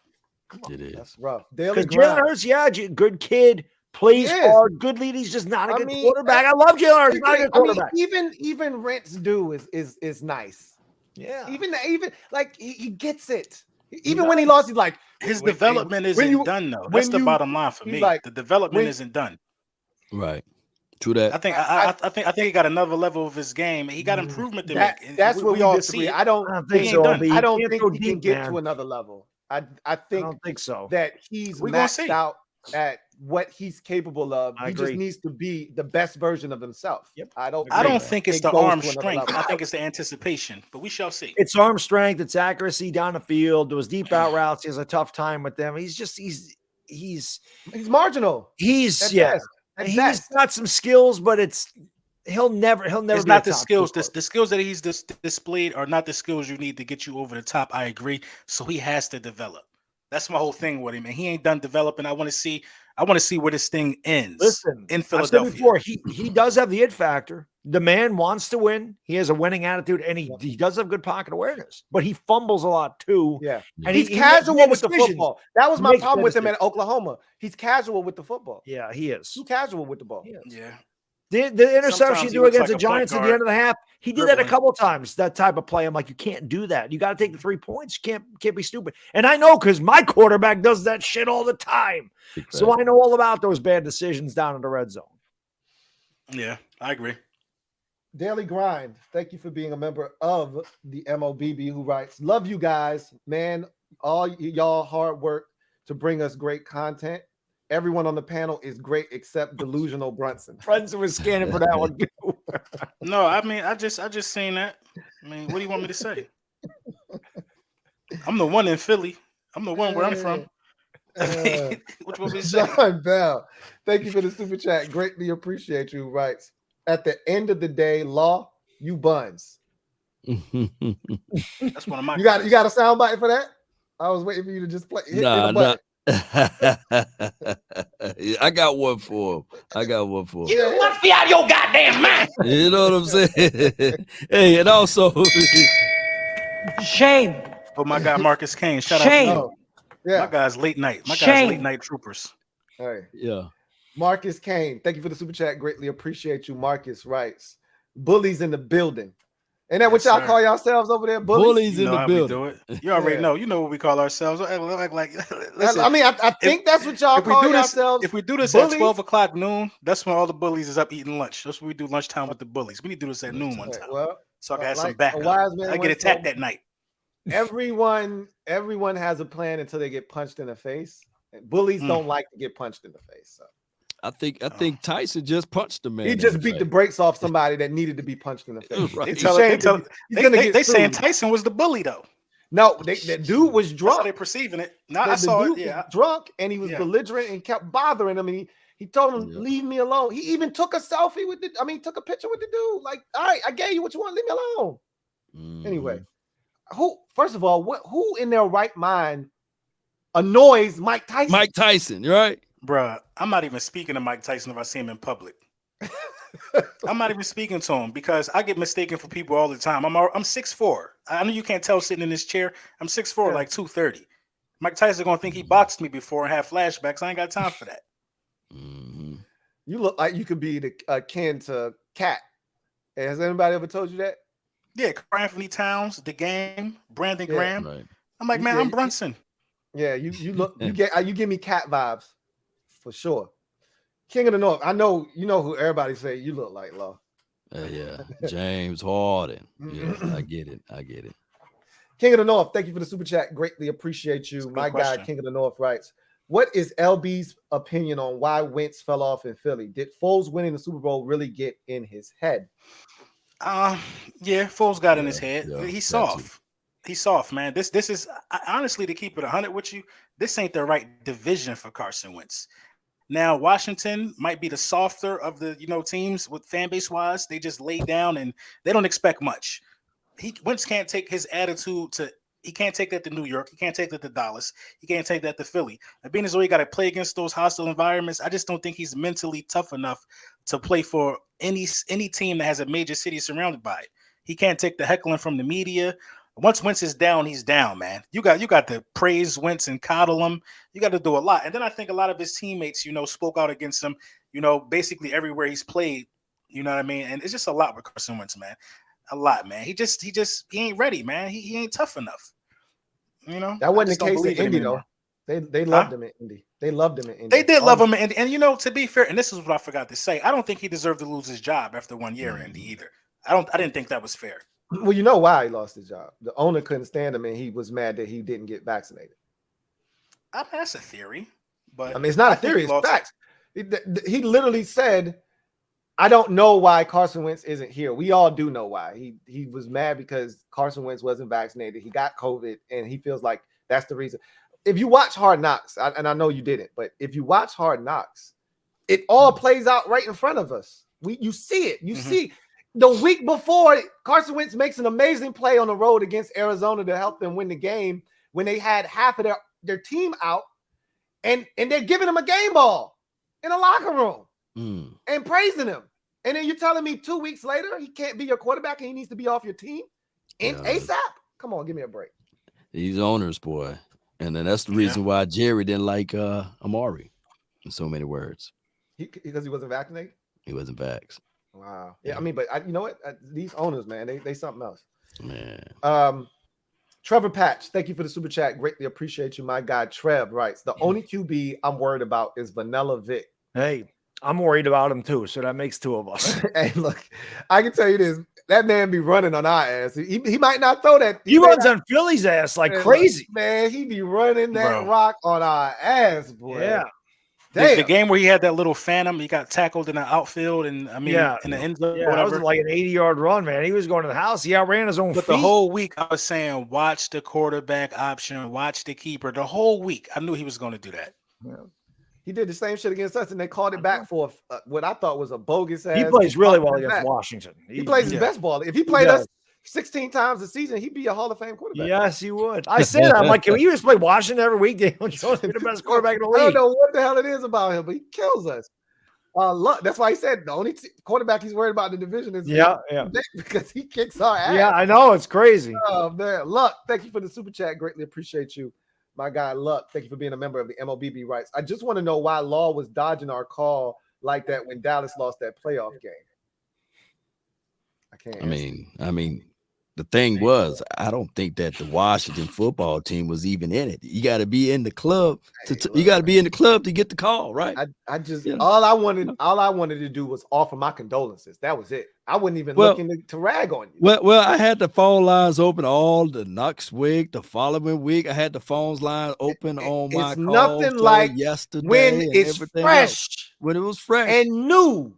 Like when you called me at halftime of a game that wasn't even over yet. Yeah. It's nothing like when it's fresh. But did y'all beat us though? That's the thing. You talking about another man's victory. I celebrated it like it was ours. Celebrate another. I celebrated it like it was us 10 times over. It was great. It was glorious. I celebrated it too. I ain't gonna lie. But hey, that was the best weekend I had in 5 years. Lost, so I knew the Giants was just chilling. They were sitting there saying, "Well, listen, Law, I gotta ask you a question. What happened the last play of the game? I was sitting there with a paper bag in my head. I didn't see what happened." I mean, the aficionados got in the way. They was just getting all in the way. Dak was sweating and trying to get there, and I was saying, "God, dog, look at it." But that game goes to show you that you guys was telling the truth about Mike McCarthy. That's all that I was really pissed off about, is that those boys wasn't ready to play. They should have been like, you know what? This is our home. We earned that spot to get here, and we're going to shut it down. But they was timid. He said that they was nervous. I wouldn't let that left my mouth. As the coach, I wouldn't have said. I would have said, you know what, these boys, I had them prepared. We just took the L. I wouldn't have said. Debo was on a warpath in the playoffs too, man. Debo was just different in the playoffs. He was hard to stop. That whole run they had last year. But eventually, he was crying too. He was crying too. So yeah, Debo, he channeled his inner Terrell Owens, is what he did. Right. Barrett Downing. Thank you for the super chat. Greatly appreciate you, my guy BD. Thank you for being a member of the MOBB Rights. Lou, I love when you guys get together. Thanks for what you do, but Lou is my guy. That's right. BD is my guy. Nothing wrong with that. Shout out to Lou. Appreciate y'all for coming on and blessing the stream as always. The Phillies Ace 34. Thank you for the super chat. Greatly appreciate. Like, this is one of the Philly fans that I get down with. Love this dude. Hell yes. You too? Oh yeah, he's the one that sent me the Eric Allen jersey. Oh, okay, this is my guy. So hell yes. Says, he already tried to put me in the Stella. Got the groove. Fly, Eagles, fly. Bad Dog put up the jersey bet with LB this season. Law and Bad Dog with who has the best year, Wentz or Hurts? Wentz or Hurts. What they got to do with Beth? What they got to do with Law? Who has He's just asking. He's just asking y'all. Oh, he asking us. Hurts. Yeah, Johnny. Listen. I'm probably not putting up any bets. I'm gonna enjoy that crown till I feel my team is a little bit more competitive. Because last year, as we all know, and there's receipts. It was April 20th, the beginning of the year for me, because I didn't know I thought the Giants were going to be good. Everybody's optimistic this time. No, I was like really optimistic this year. Yeah, I don't expect much. I was pretty. Look. It's easy. So we're gonna do this again before the season, obviously, and we are going to take a look at the schedule like we always do, and we're gonna right. You can say that now, and then as you get closer to the season, you're gonna get excited. You're gonna hear about some of the new things that Brian Dable is. You're gonna have a good draft, and I'm gonna have a really good draft.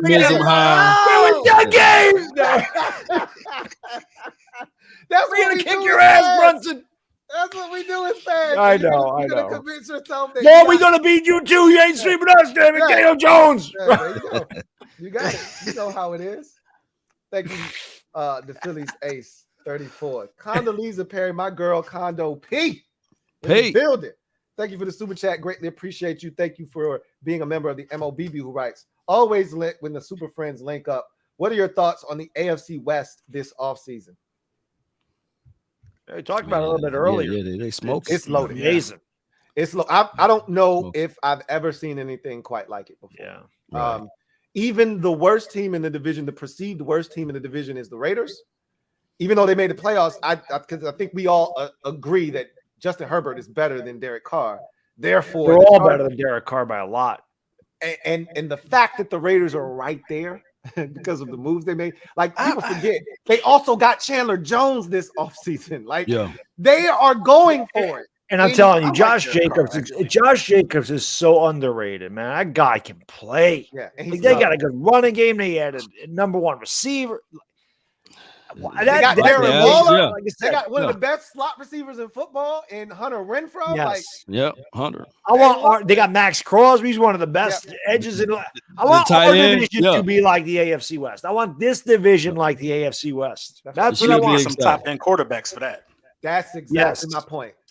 In order to be what they are, you have to have quarterbacks. Headline. Derek Carr would be the best quarterback in our division. I agree. I disagree. He's there with Dak. I disagree. I think Derek Carr is better than Dak. I don't. Based off of what, that one game? Are you game basing it off of one game last year? Talk about Thanksgiving? You talking about the Thanksgiving game? That's what you basing it off of? I'm basing it off Derek Carr just being able to pass the ball better since he's been in the league. I mean, it's a better throw to football to me. Bull sugar. Pull up the stats. Pull up the stats. What stats? I mean, what stats are we looking for? We kicked Derek Carr's ass. Huh? We beat Derek Carr. Winning. You know, Dak is leading in all of that. Even yards, throw. Completion percentage? Completion. Pull it up. Pull it up. Let me look up Derek Carr completion percentage. It's close. Touchdown. It's close. QBR. I don't even have to look it up. I know the Dak Prescott stats is better. I just know that Derek Carr didn't have Amari Cooper and CeeDee Lamb on that team. Derek Carr started off with Amari Cooper. True, but he was one of the best before he got hurt. I mean, that team looked like a Super Bowl contender the year he got hurt a few years ago. Yeah, I mean, Derek Carr did play against the Cowboys before, and we gave him an L. It's just that last year, of course. Man, I don't think it's close. It's still a go Dak. Think it's as close. I think it's Dak Prescott. He's better. Look at Professor, he pulling them stats. No, I'm looking because I'm trying. low-key He a reaching, fan. boy. I mean, he looking for that hope. No, No, I'm a fan of Derek Carr. I can tell by your statement. I'm a fan. Ronnie Angel, thank you for the super sticker. Really, I wasn't just throwing it out there. He's a fan of bashing Dak any chance he gets. Look, no, seriously. I really think Derek Carr could throw the ball like at a high clip. I think he's going to do some damage. And nobody's disputing that. He's just not better than Dak Prescott I can't at throwing the football. Yeah. Derek Carr's a good quarterback. And I told you, they're all in that man. They're all in that second tier. Right? Yeah, I agree. Those elite quarterbacks, they're in that second tier. I just think that if we're ranking them, Dak might be 13 and Derek Carr might be 14. Right. Yeah, that's right. That's right. It's not like it's a big discrepancy. Right. I just think Dak's better than him. Yeah. Landry Baldwin, thank you for the super chat. Greatly appreciate you. Thank you for being a member of the MOBB, who writes, "Hey, Louie, which team in this division has the best running back room right now and why?" I think it's Washington easily. I really, first of all, I love Tony Pollard. Yeah, right. I love Tony Pollard. Tony Pollard, man. I also like the Eagles. I like the collection that the Eagles have in their backfield as well. I mean, I like they have the most talented running back in the division, but he can't stay healthy. Yeah, you talking about Miles Sanders? No, Saquon Barkley. Oh, well, no, yeah, of course. I mean, but he can't stay healthy. Yeah, I mean, it's got to be frustrating being a Giants fan because, like, games like New Orleans last year, like when you just get a little taste of what you can be when you're healthy and guys are playing good football. Yeah, like Daniel Jones throwing 400 yards. Yeah, like, Saquon Barkley catching the ball out of the backfield like he was supposed to when he came out of Penn State. Yeah, that was frustrating. Games like that really have to aggravate you because that's what you should be all the time. Yep. But you're not. Yeah, that's the thing. Like, we felt we should have beat Washington the first game. Yeah, absolutely. There was no way we should have laid an egg against Atlanta. They suck. So I'm thinking to myself, if we couldn't beat when we lost to you guys, I'm like, here we go. I'm just like, here we go again. I mean, it's over. Like, this is just going to be the Giants. And then they come out, they score like 10 points against the Falcons, who gave them 80 points in the first 2 weeks. And I'm like, yeah, we suck. And then we're going to get killed by New Orleans, and somehow he throws for over 400 yards, and we win in overtime. Right. Yeah, it just didn't make any sense. I thought maybe he turned the corner that game, but he turned the corner, ran right into a wall. Well, as usual. Yes. Didn't you have a chance to seal that game with an interception in the end zone, and you guys dropped it against Atlanta, the back of the end zone? Yeah, I think it was against Atlanta. I forgot who that was. I don't think it was. It might have been. Oh God, who the hell dropped that interception? But yes, we did have a chance. Janoris Jenkins wasn't on your team, was he? No. Oh God, Janoris Jenkins. Everybody loves that one too. Shit fondue. That was a classic. Yeah, I can't remember. It was somebody in the back of the end zone. Was it Logan Ryan? Like, why? I thought it was a safety, but it might have been a safety. I don't think it was Logan Ryan. An interception. But y'all had a chance to beat. We have a lot of those. We have a lot of that type of stuff happen to us. So to answer your question, I don't think Dallas's room is deep enough. They go two backs deep. Yeah, I love Tony Pollard though. TP is good. Ezekiel is coming, off a PCL tear. I like the depth of Philadelphia's room, and I love Antonio Gibson. I love Gibson and JD McKissick. Yeah. Like McKissick went to Buffalo, right? No, he's back in Washington. I thought he went to Buffalo. He did, and then he changed his mind. Oh, really? He wanted to come to a winner. I like the Eagles. I ain't going in front. I think it's the Eagles, man. Our third. Of course you do, but no, seriously. I think your running back room is deep, man. I do. Yeah, it is. I do. It's deep. I mean, we had the most. Yards. I like Kenneth Gainwell. I like Kenneth Gainwell a lot. That little sucker Boston Scott kicks their ass. Boston Scott is our the little Eagle running backs, the Westbrooks, the Sean McCoy, 7 touchdowns. The Darren Sproles. If you're under 5'9" and you play for the Eagles and you're running back, you're going to kill the Giants. I will say this though, Miles Sanders concerns me because he didn't have a touchdown at all last year, but he led all the running backs in yards. That's on your coaching staff. I think so too in the red zone because Jalen Hurts led the team in rushing touchdowns. I'm about to say Jalen Hurts was probably keeping it. That's on Jalen Hurts too. He probably could have gave that shit a couple times. He's like, I'm gonna keep this bitch and get this touchdown.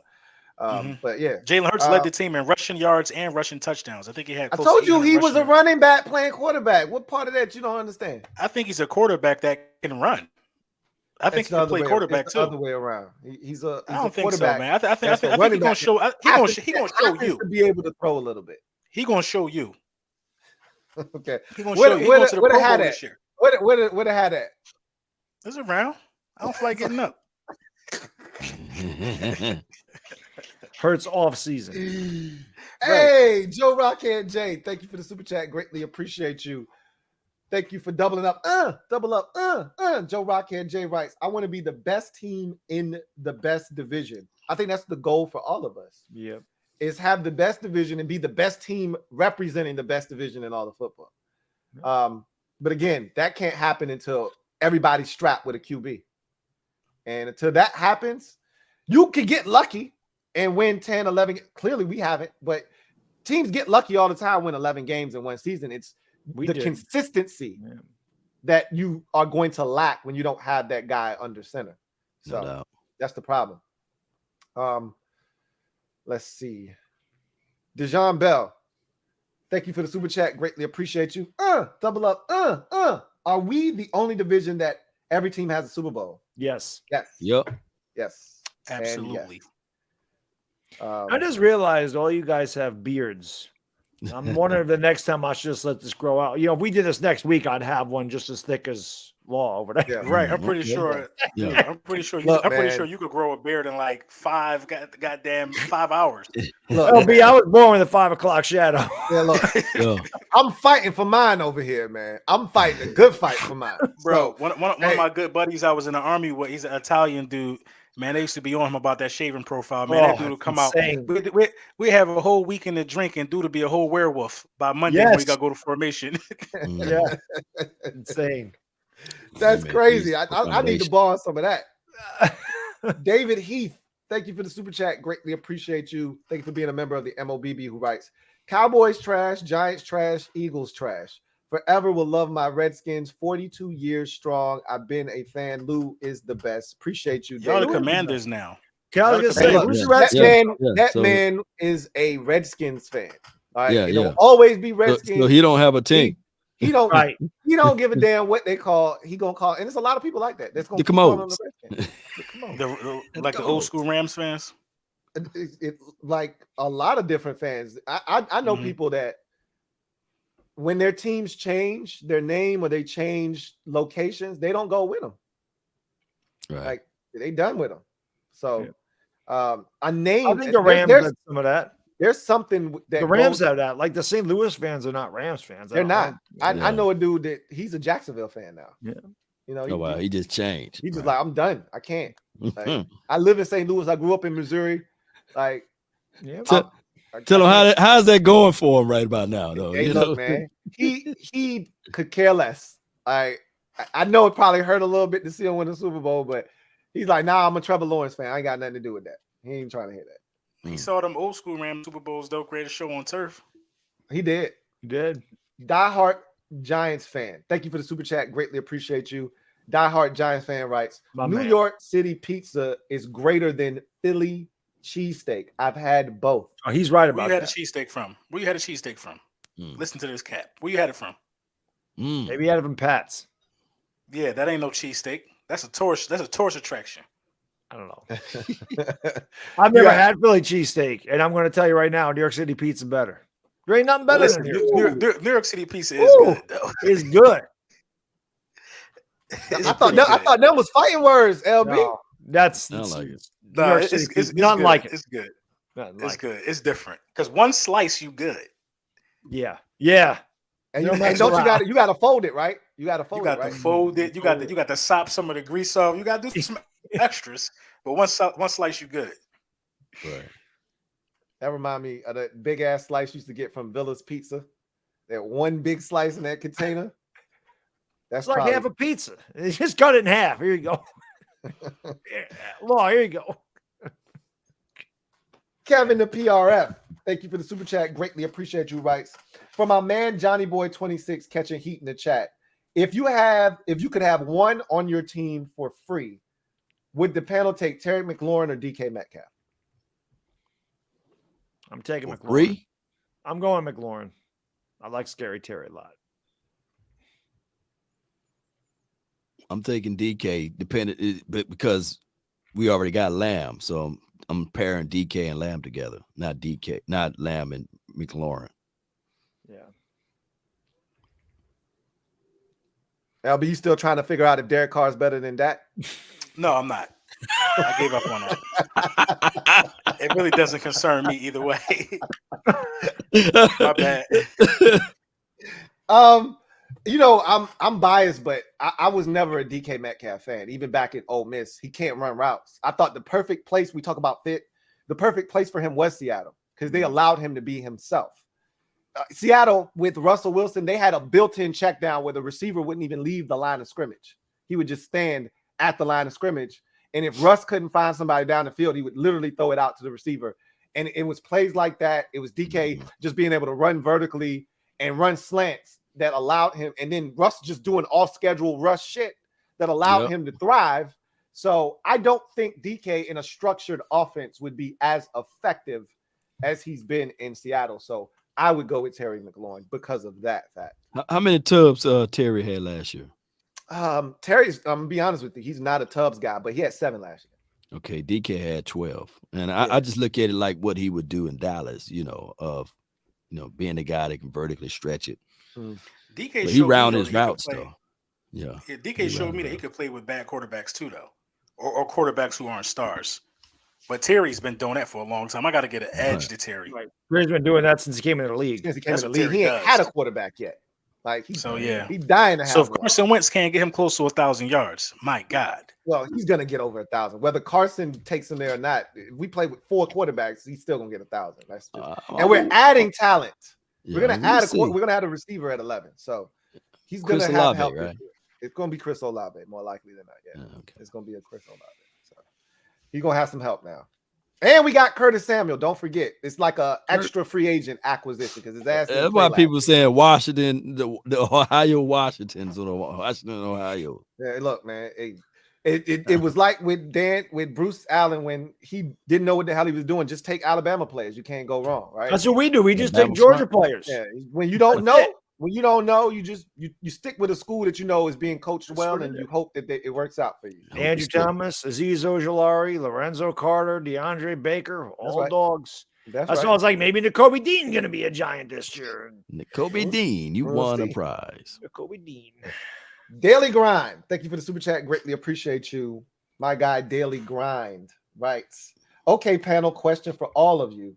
Who is the better receiver? Okay, so we just answered that. Terry McLaurin and DK Metcalf. So clearly they having that discussion in the comment section. Yes. So we split on that one. When I was looking at the comment section, I also saw a lot of back and forth, but Derek Carr is better than Dak, and Dak's better than Derek Carr. That was pretty fun. Right, it's pretty cool. It's pretty cool debate, though. I mean, they're close, so it is in the same class. They're right. They're in that same group. They're in the same class. I agree with that. That's like us comparing Daniel Jones and Jalen Hurts. I guess. No, to be fair, that's where anybody would reasonably place Jalen Hurts. He got to get himself out of that. That's what I'm saying. But last year, Carr did step up last year, Yeah. And he's done it before. He did it. You know what I'm saying? Like the year he got injured, he was in the MVP conversation back in 2016. Like he's done it before. But it's just, again, the consistency is the problem when you're not an elite quarterback. Yeah, 23 touchdowns, 14 interceptions. That was his stuff last year. Yeah. And now, to his defense, Darren Waller was out for a huge chunk of the season. Yeah. And they don't. And Henry Ruggs did kill somebody, and so that took another weapon away. He had a lot going on out there, man. Did that all as well. The Raiders are my sleeper team to make the playoffs last year, and the things that they dealt with. I mean, from all kinds. Yeah, didn't the coach get fired? Gruden got fired midway. The way they battled through that to make the playoffs was one of the best coaching jobs I saw. I thought he should have gotten a job, to be honest, but amazing. It's crazy what he was able to do. That was amazing. But I mean, we'll see I'm not a Josh McDaniels fan, but we'll see what he does. Right. John Livingston, Thank you for the super chat. Greatly appreciate you, my guy JL Smooth. Thank you for being a member of the MOBB. Writes, Lou, my second best quarterback in the division. My guy, second best quarterback in the division. He says, are we talking about the guy who sprained both ankles on a single play?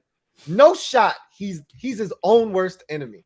Look, Carson Wentz got here, and the first thing he said is, and it's the same shit Ryan Fitzpatrick said. Now, Ryan Fitzpatrick went to a water slide with his kids and broke his hip. He's 80 years old. And then he got hit in a football game, and he was done for the season. But Ryan Fitzpatrick got here, and he said, I'm learning how to take care of the football, when to try, when to risk it and when to scale back. Carson Wentz said, I've learned over the years when I need to go for it and when I need to just kind of say, all right, next play. So he's learning. Again, it's easy to say that. Is he applying that on the field? We'll see. But I can only tell you what I saw in Indy and what I've heard him say. And I see a guy that's getting back to a mental space in a place where I think he can be successful. So we'll see. Again, a lot has to go right, but I feel like we're insulating. Let me tell you this, and then we'll move on. The first thing Ron Rivera said to him, and again, everything with Carson Wentz is mental. I told you it's between the ears. Right. When we sent the car for him, he shows up to the facility. Ron Rivera shakes his hand, asks him about his wife. They, just had a daughter, right, not too long ago. Asked about his family, and then he said, how's it feel to be somewhere where you're wanted? Mentally, he's already letting that guy know, we want you. We went and traded for you. We went and got you. We rescued you. We want you here. So you laughing, and I know what you're saying. When you got dudes with fragile mental states, you got to make sure that you stroke that ego, that you coddle them in that way. I think he'll get stronger once he gets in this environment and he's around his teammates and they rally around him. I think he'll be fine. But when he first walked into this building, he needed to know that he's wanted, because clearly Indianapolis didn't want him. They're gonna be saying this right here. Hey, they wanted him too. Stop! Please! Come back, please! Pick for him. They're gonna be saying that when they look, this is the thing, Louie. Everybody wanted that's what you're gonna be saying when we come to Dallas and take one from you. Well, that's what you're gonna be saying. Stop, Steve! Stop! Oh my gosh, man! What you about to say, LB? I was saying everybody him at one point. You know what I mean? We drafted him. We wanted him. We took him very high in the draft. You know what I mean? Indy, they traded a first round pick. Y'all traded a second round pick. Everybody want him until they don't want him. Yeah, everybody wants you until you start playing. Listen. Indy traded for him because Frank Wright wanted him. That's Frank's boy, and Frank still wants him. Frank said Carson Wentz can still be a top 10 quarterback in this league. If Frank Wright had it his way, he'd still be in Indy. This isn't a Frank Wright move. This was all ownership. Well, we'll find out, man. We'll find out, man. Let me ask y'all this before I get to the next super chat. I want to ask the panel, because this is a guy that I struggle with, and I don't understand the hype personally. How do y'all feel about Drake London, the receiver out of USC? I think everybody's just in love with big body wide receivers. I think he could either be who's a big body guy today? He could either be like Mike Williams or Arthur Whiteside. Mike Williams is his comp, right? If he reaches his ceiling, he's Mike Williams. I think he could easily, and if he does achieve that, because there were some people saying he's Mike Evans. He's not Mike Evans. I can tell you that right now. Yeah. He's not Mike Evans. He can't run. He can't separate. But he can be Mike Williams, because Mike Williams makes a lot of contested catches. Mike Williams also drops the football from time to time, which I saw. Mike Williams can separate from time to time too, though. And he can run. This is the thing I said, and which is why I don't believe in Drake London. You better get you an SEC, man. But get your SEC wide receiver, man. This dude, Mike Williams, ran a 4.54, right? Yeah. And at times, Mike Williams will haul ass and run away from you. Right. Drake London literally said at his pro day, his personal pro day, I feel stronger and faster than ever before. Then why you ain't running? Man, because he know he ain't running fast. Yeah. So I think he could easily be Laquan Treadwell. Damn. Yeah. It's rough. I don't want to put that on the man. I think he attacked the ball a little bit better. The Giants don't need a wide receiver, so I haven't paid any attention to them. But we have a big body wide receiver here that ain't very good. So I know all about that. A guy like Kenny Galladay also makes contested catches, runs faster than a 4.5 but absolute doo-doo. So you never know, man. Doo-doo. I refuse to give up on Kenny Galladay, man. I refuse to give up on Kenny Galladay. Real talk. Can't give up on him. We got it for another 3 years. I'm about to say you signed up for him for a minute. And I was happy. I was like, oh, we got the number one. Yeah, here we go. Joe Judge. We were 6-10. We had no offense. Oh, Saquon Barkley. Yeah. I don't know what the hell I was thinking. Look over here. They saying that Drake London is Alshon Jeffrey. Could see that. Alshon Jeffrey had some productive years. Yeah. So Alshon was another dude that really wasn't the best at separating. Right. But I felt like Alshon Jeffrey's hands, now Eagles fans might disagree because he had that big drop against the Saints in the playoffs, but Alshon had official hands. You know what I mean? Drake London Alshon also had really good body control. Drake London, I think, has body control too. I'm not going to take that away from him. I just too many drops on tape.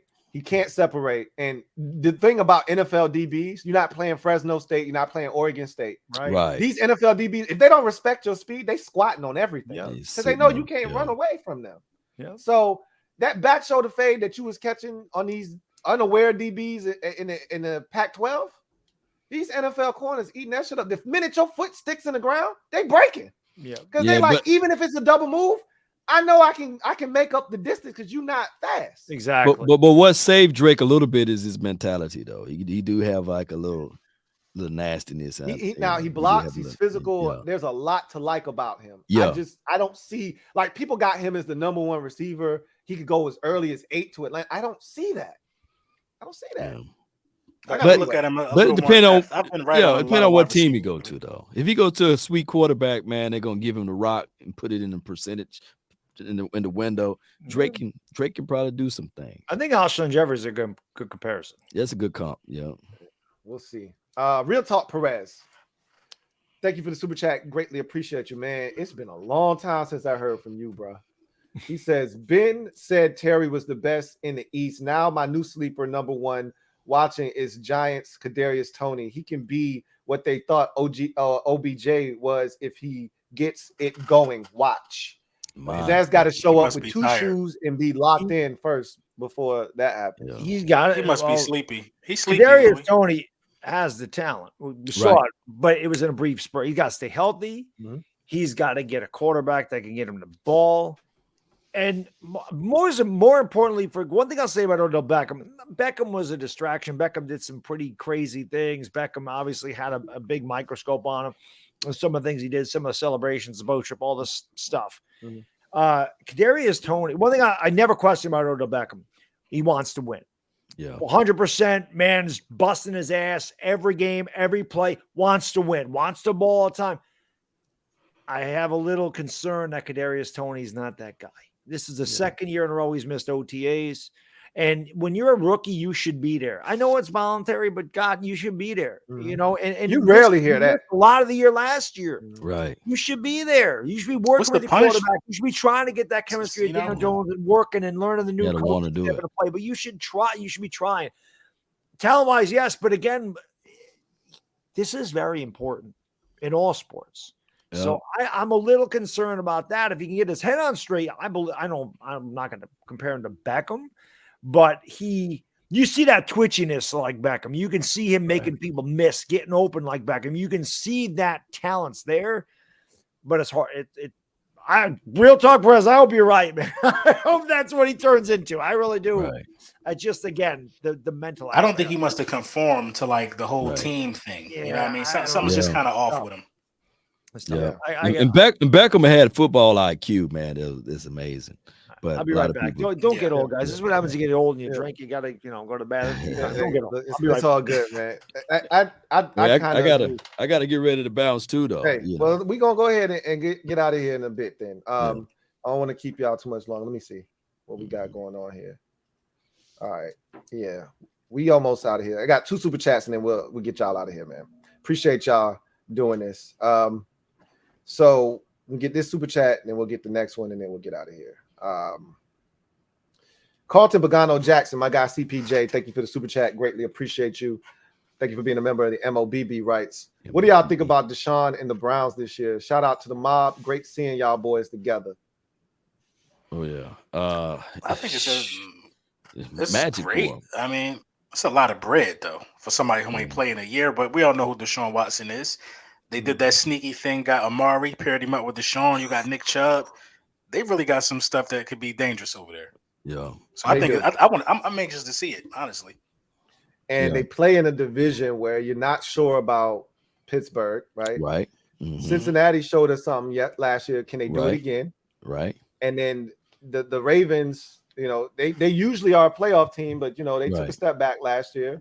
So it's really interesting to see what happens in that division. But tell you what, man, if everybody stays healthy because they got a beast offensive line, right?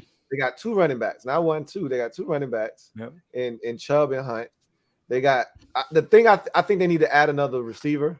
They will. They will. I think they'll do that via the draft. But if Watson picks up where he left off at in Houston, it could be dangerous, man. Yeah, the other thing with Cincinnati, their secondary sucks. You go into the season with Eli Apple as your starter. I think they're going to draft a corner, man. I do too, but rookie corners usually have a hard time adjusting to the NFL too. Yeah. To me, outside of quarterback, I think corner is the toughest adjustment going from college to the NFL because those receivers are bigger, stronger, faster. It's insane how much more speed again the NFL plays at. So I think that's a major adjustment, which that's why everybody wants a lockdown corner. It's no doubt, tough thing to get. But that could go top 3. That's an insane situation for the Cleveland Browns. That low key, their division, it could be another good division depending on how everything shake out. But if Deshaun Watson get a chance to play fully, although the last time he played, of course, their record was like 4-12. But he had the best year of his career. But his stats, 33 touchdowns, 7 interceptions. Without DeAndre Hopkins. 4,800 yards, man. I love Deshaun. He carried them. They had no defense at all. Yeah. I can't tell you how many leads they blew at the end of games because they couldn't get a stop. So I wanted the Giants to draft him so bad. It's crazy because it's not like they went 1, 2, or 3. They went 10 and like 11. Right. Right. So Farsi, thank you for the super chat. Greatly appreciate you. Farsi says, Daboll gonna scheme Tony into leading the NFC East at receiver in all-purpose yards. Look how he used McKenzie in Buffalo, and Tony is way more talented. I hope you guys are right with Kadarius Toney. I guess the talent's there. Again, he's got to stay healthy.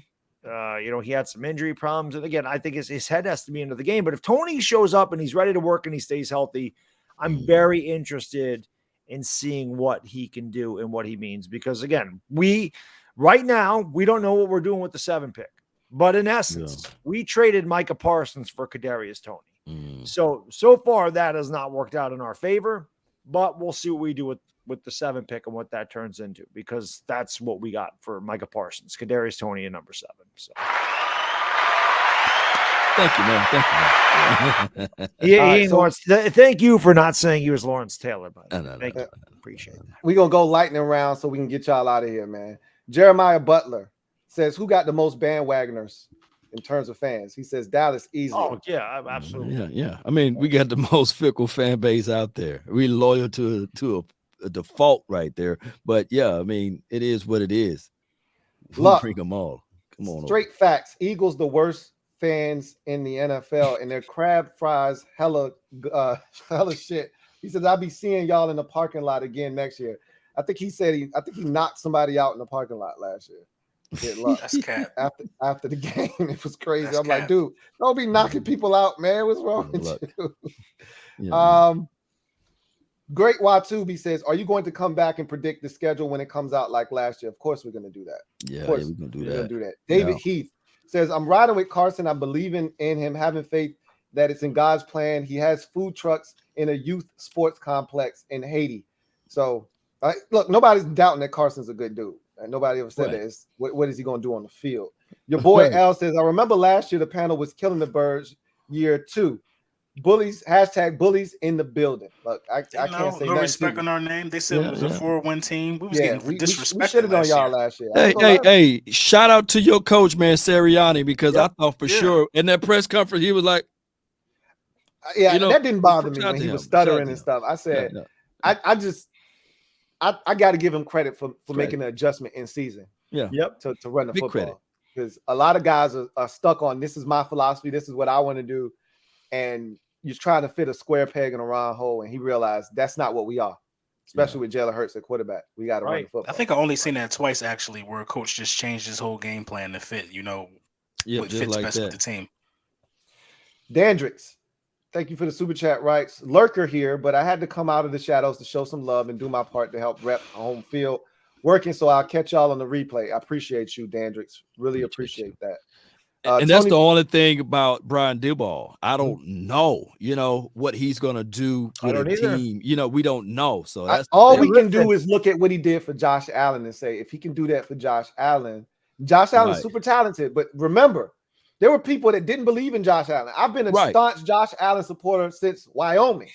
And the people said you can't fix inaccuracy and this, that, and the third. Look what he did for Josh Allen. This is the thing. Daniel Jones don't have that talent. No. And I'm not doubting that. I'm not doubting that. I'm just saying if y'all get the right guy, he could. Listen, Kafka also work at Pat Mahomes. So if nothing else, we have coaches that work with maybe the 2 best quarterbacks in the NFL. Yeah. Tony P56 says, who do y'all want with your first round picks? Guard. Well, I got 2. So. I want a wide receiver. You got 2 first round picks. Yeah, I want wide receiver and edge. They got 3. We got 2 now. We got 2. Oh, you traded. That's right. You traded. Yeah, with the Saints. I want a wide receiver, defensive lineman. I want a Kwanu and Thibodeau. That's what I want. Here we go. You wanted who?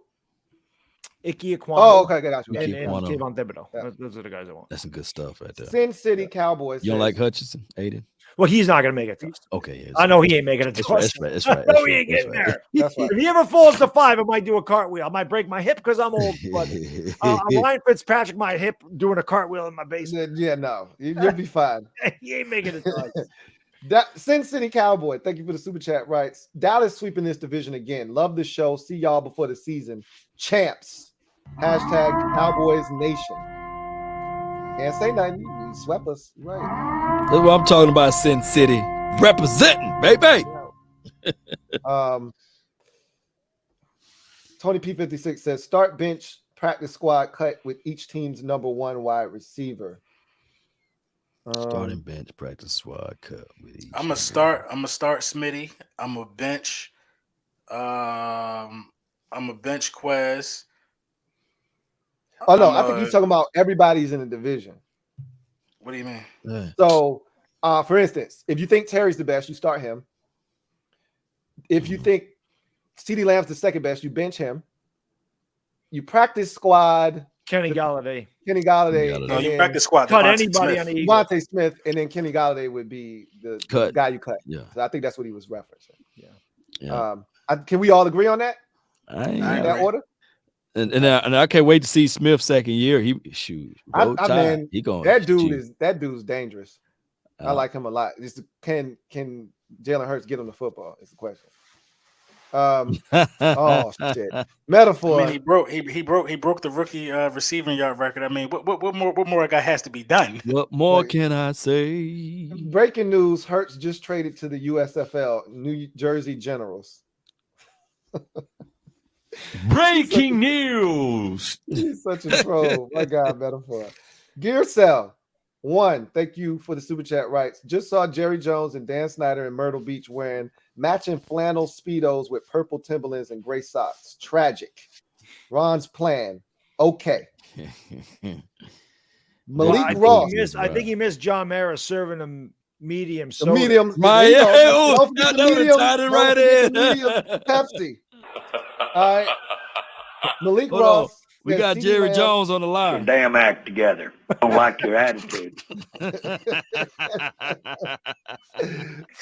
Hey, Hey, what was he eating? A sandwich or something? Hard Knocks? What the hell was he man, eating? Jerry Shit looked dry as hell too. He put iodine salt on a McGriddle, man. Salt on your McGriddle, baby. Man, I don't know what the hell Jerry got going on, man. Malik Ross says CeeDee Lamb or Terry McLaurin. We already answered that. Let's see. Run through a couple more. Benjamin Slade says, Brunson, if Wentz turns it around, how painful will that be? He's not. He didn't ask you if he didn't. He asked you if he didn't. I mean, it wouldn't really be painful for real. We got a first round pick back for him. How painful will it be for the Colts? Would be the real question. We've been closed the chapter on that. Or have you? I think closed some of the saltiness that I felt tonight, some of that energy that I felt was like, F him. How dare he come back here to this division? We got something for his ass. That's what I felt in my spirit. So I think there's something still there. But they're gonna make a story out of him playing the Eagles for sure. Of course they are. Week 1, they're gonna be definitely week 1. Do y'all play the Colts too this year? Yes, we do. In Indy. Yes, we do. Right. So there's a lot of stories around Carson Wentz. Yes, there will be. 27 touchdowns and 7 interceptions. Yep. Says, which team in the division has the best defense? #Fly Eagles. That's a good question. Best defense? I'm gonna say the Dallas Cowboys. I gotta say Dallas too. I was just about to say I think I gotta go with Dallas, man. Yeah. Last year I would have jumped all over that and said it was my guys, but yeah. I gotta go with Dallas right now. Yeah, chase if they would have lost their coordinator, I would have jumped ship like quick. All right, fellas. That is it. I thank you guys for your time. Look, time flies when you're having fun. I didn't even realize it was after midnight. It's crazy. You guys normal time for me, Louie. I'm right in the middle of this. Look, I mean, this would have been probably the third quarter for you of the Lakers game. So fourth quarter, 3:40 to go. Golden State, Denver. So what score? What score? Golden State's. It's 109, 3:35 to go fourth quarter. Okay. Oh, wow. Oh my Look, I'm a score. Did Dallas win? Did Dallas win tonight, man? I don't know if they won or not. Look, I'm a Memphis Grizzlies fan. We were down 26, came back and hawked them boys and beat them by 10. Damn. Yeah. Down by 26. I lost some money on that game. You should have lost some damn money on that game. Don't bet against the Grizzlies. The hell is wrong with you? So with that said, man, you fellas are the best. Real quick, I shouldn't have to do this. All their information is down in the comment in the description. So go follow these dudes, give them a sub. But everybody tell these viewers out here where they can find your work. I mean, I'm pretty sure they all know where to find it, but tell them where they can find your work. And if you've got anything else going on, you got social media, anything else, plug it. No doubt. Just type in Lil Brunson. You'll find me all over the place. There you go. And then, go cop the album, man. Man, put got an album. It's not. You got a single out there, man. No. He said that you can either get little increments every 2 weeks. He could bless you with a track, or you could get the meat and potatoes, and he can just give you an album how y'all want it. He can give it to you any way you want. How they want it. You know what I'm saying? I got a single. I got a single that just dropped at midnight. Shit, I want an autograph copy. Let me hear something, man. Let me hear, man. What you got, man? Right while we was on this live, midnight. Look, the man. I'm telling you, the man's nasty, man. He's nasty with it. He cold blooded with it. He J. Cole with it. Yeah, he talking about stabbing people in the sandbox. The dude he's a monster. I ain't saying nothing about that. Okay, that's rough. Hey man, y'all can find me at Law Nation, man. Just type that in on your Google or your Twitter or Instagram and Facebook, and you'll see my name, face, and logo. And let's go. I appreciate you, man, for having on this channel. Come on, man. Oh, yeah, the king of the East, and we represent the East. Get the hell out of here, man. You know, out of the West, man, we come over here and we represent and we take over the East. How about that? Because we are some beasts over here.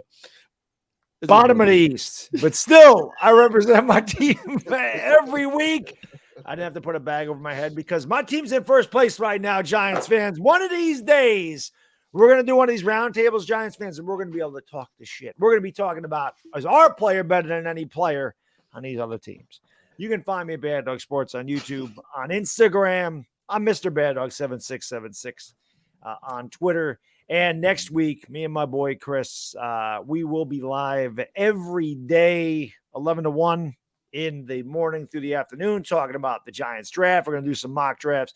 A lot of Giants content next week, especially because of draft. And of course, we'll be live Thursday night, Friday night, and all day Saturday to cover the New York Giants draft for all you. Well, covering the draft, but obviously focusing on the New York Giants. So if you want to come by and hang out, Bad Dog Sports on YouTube, and hopefully see all you Giants fans there.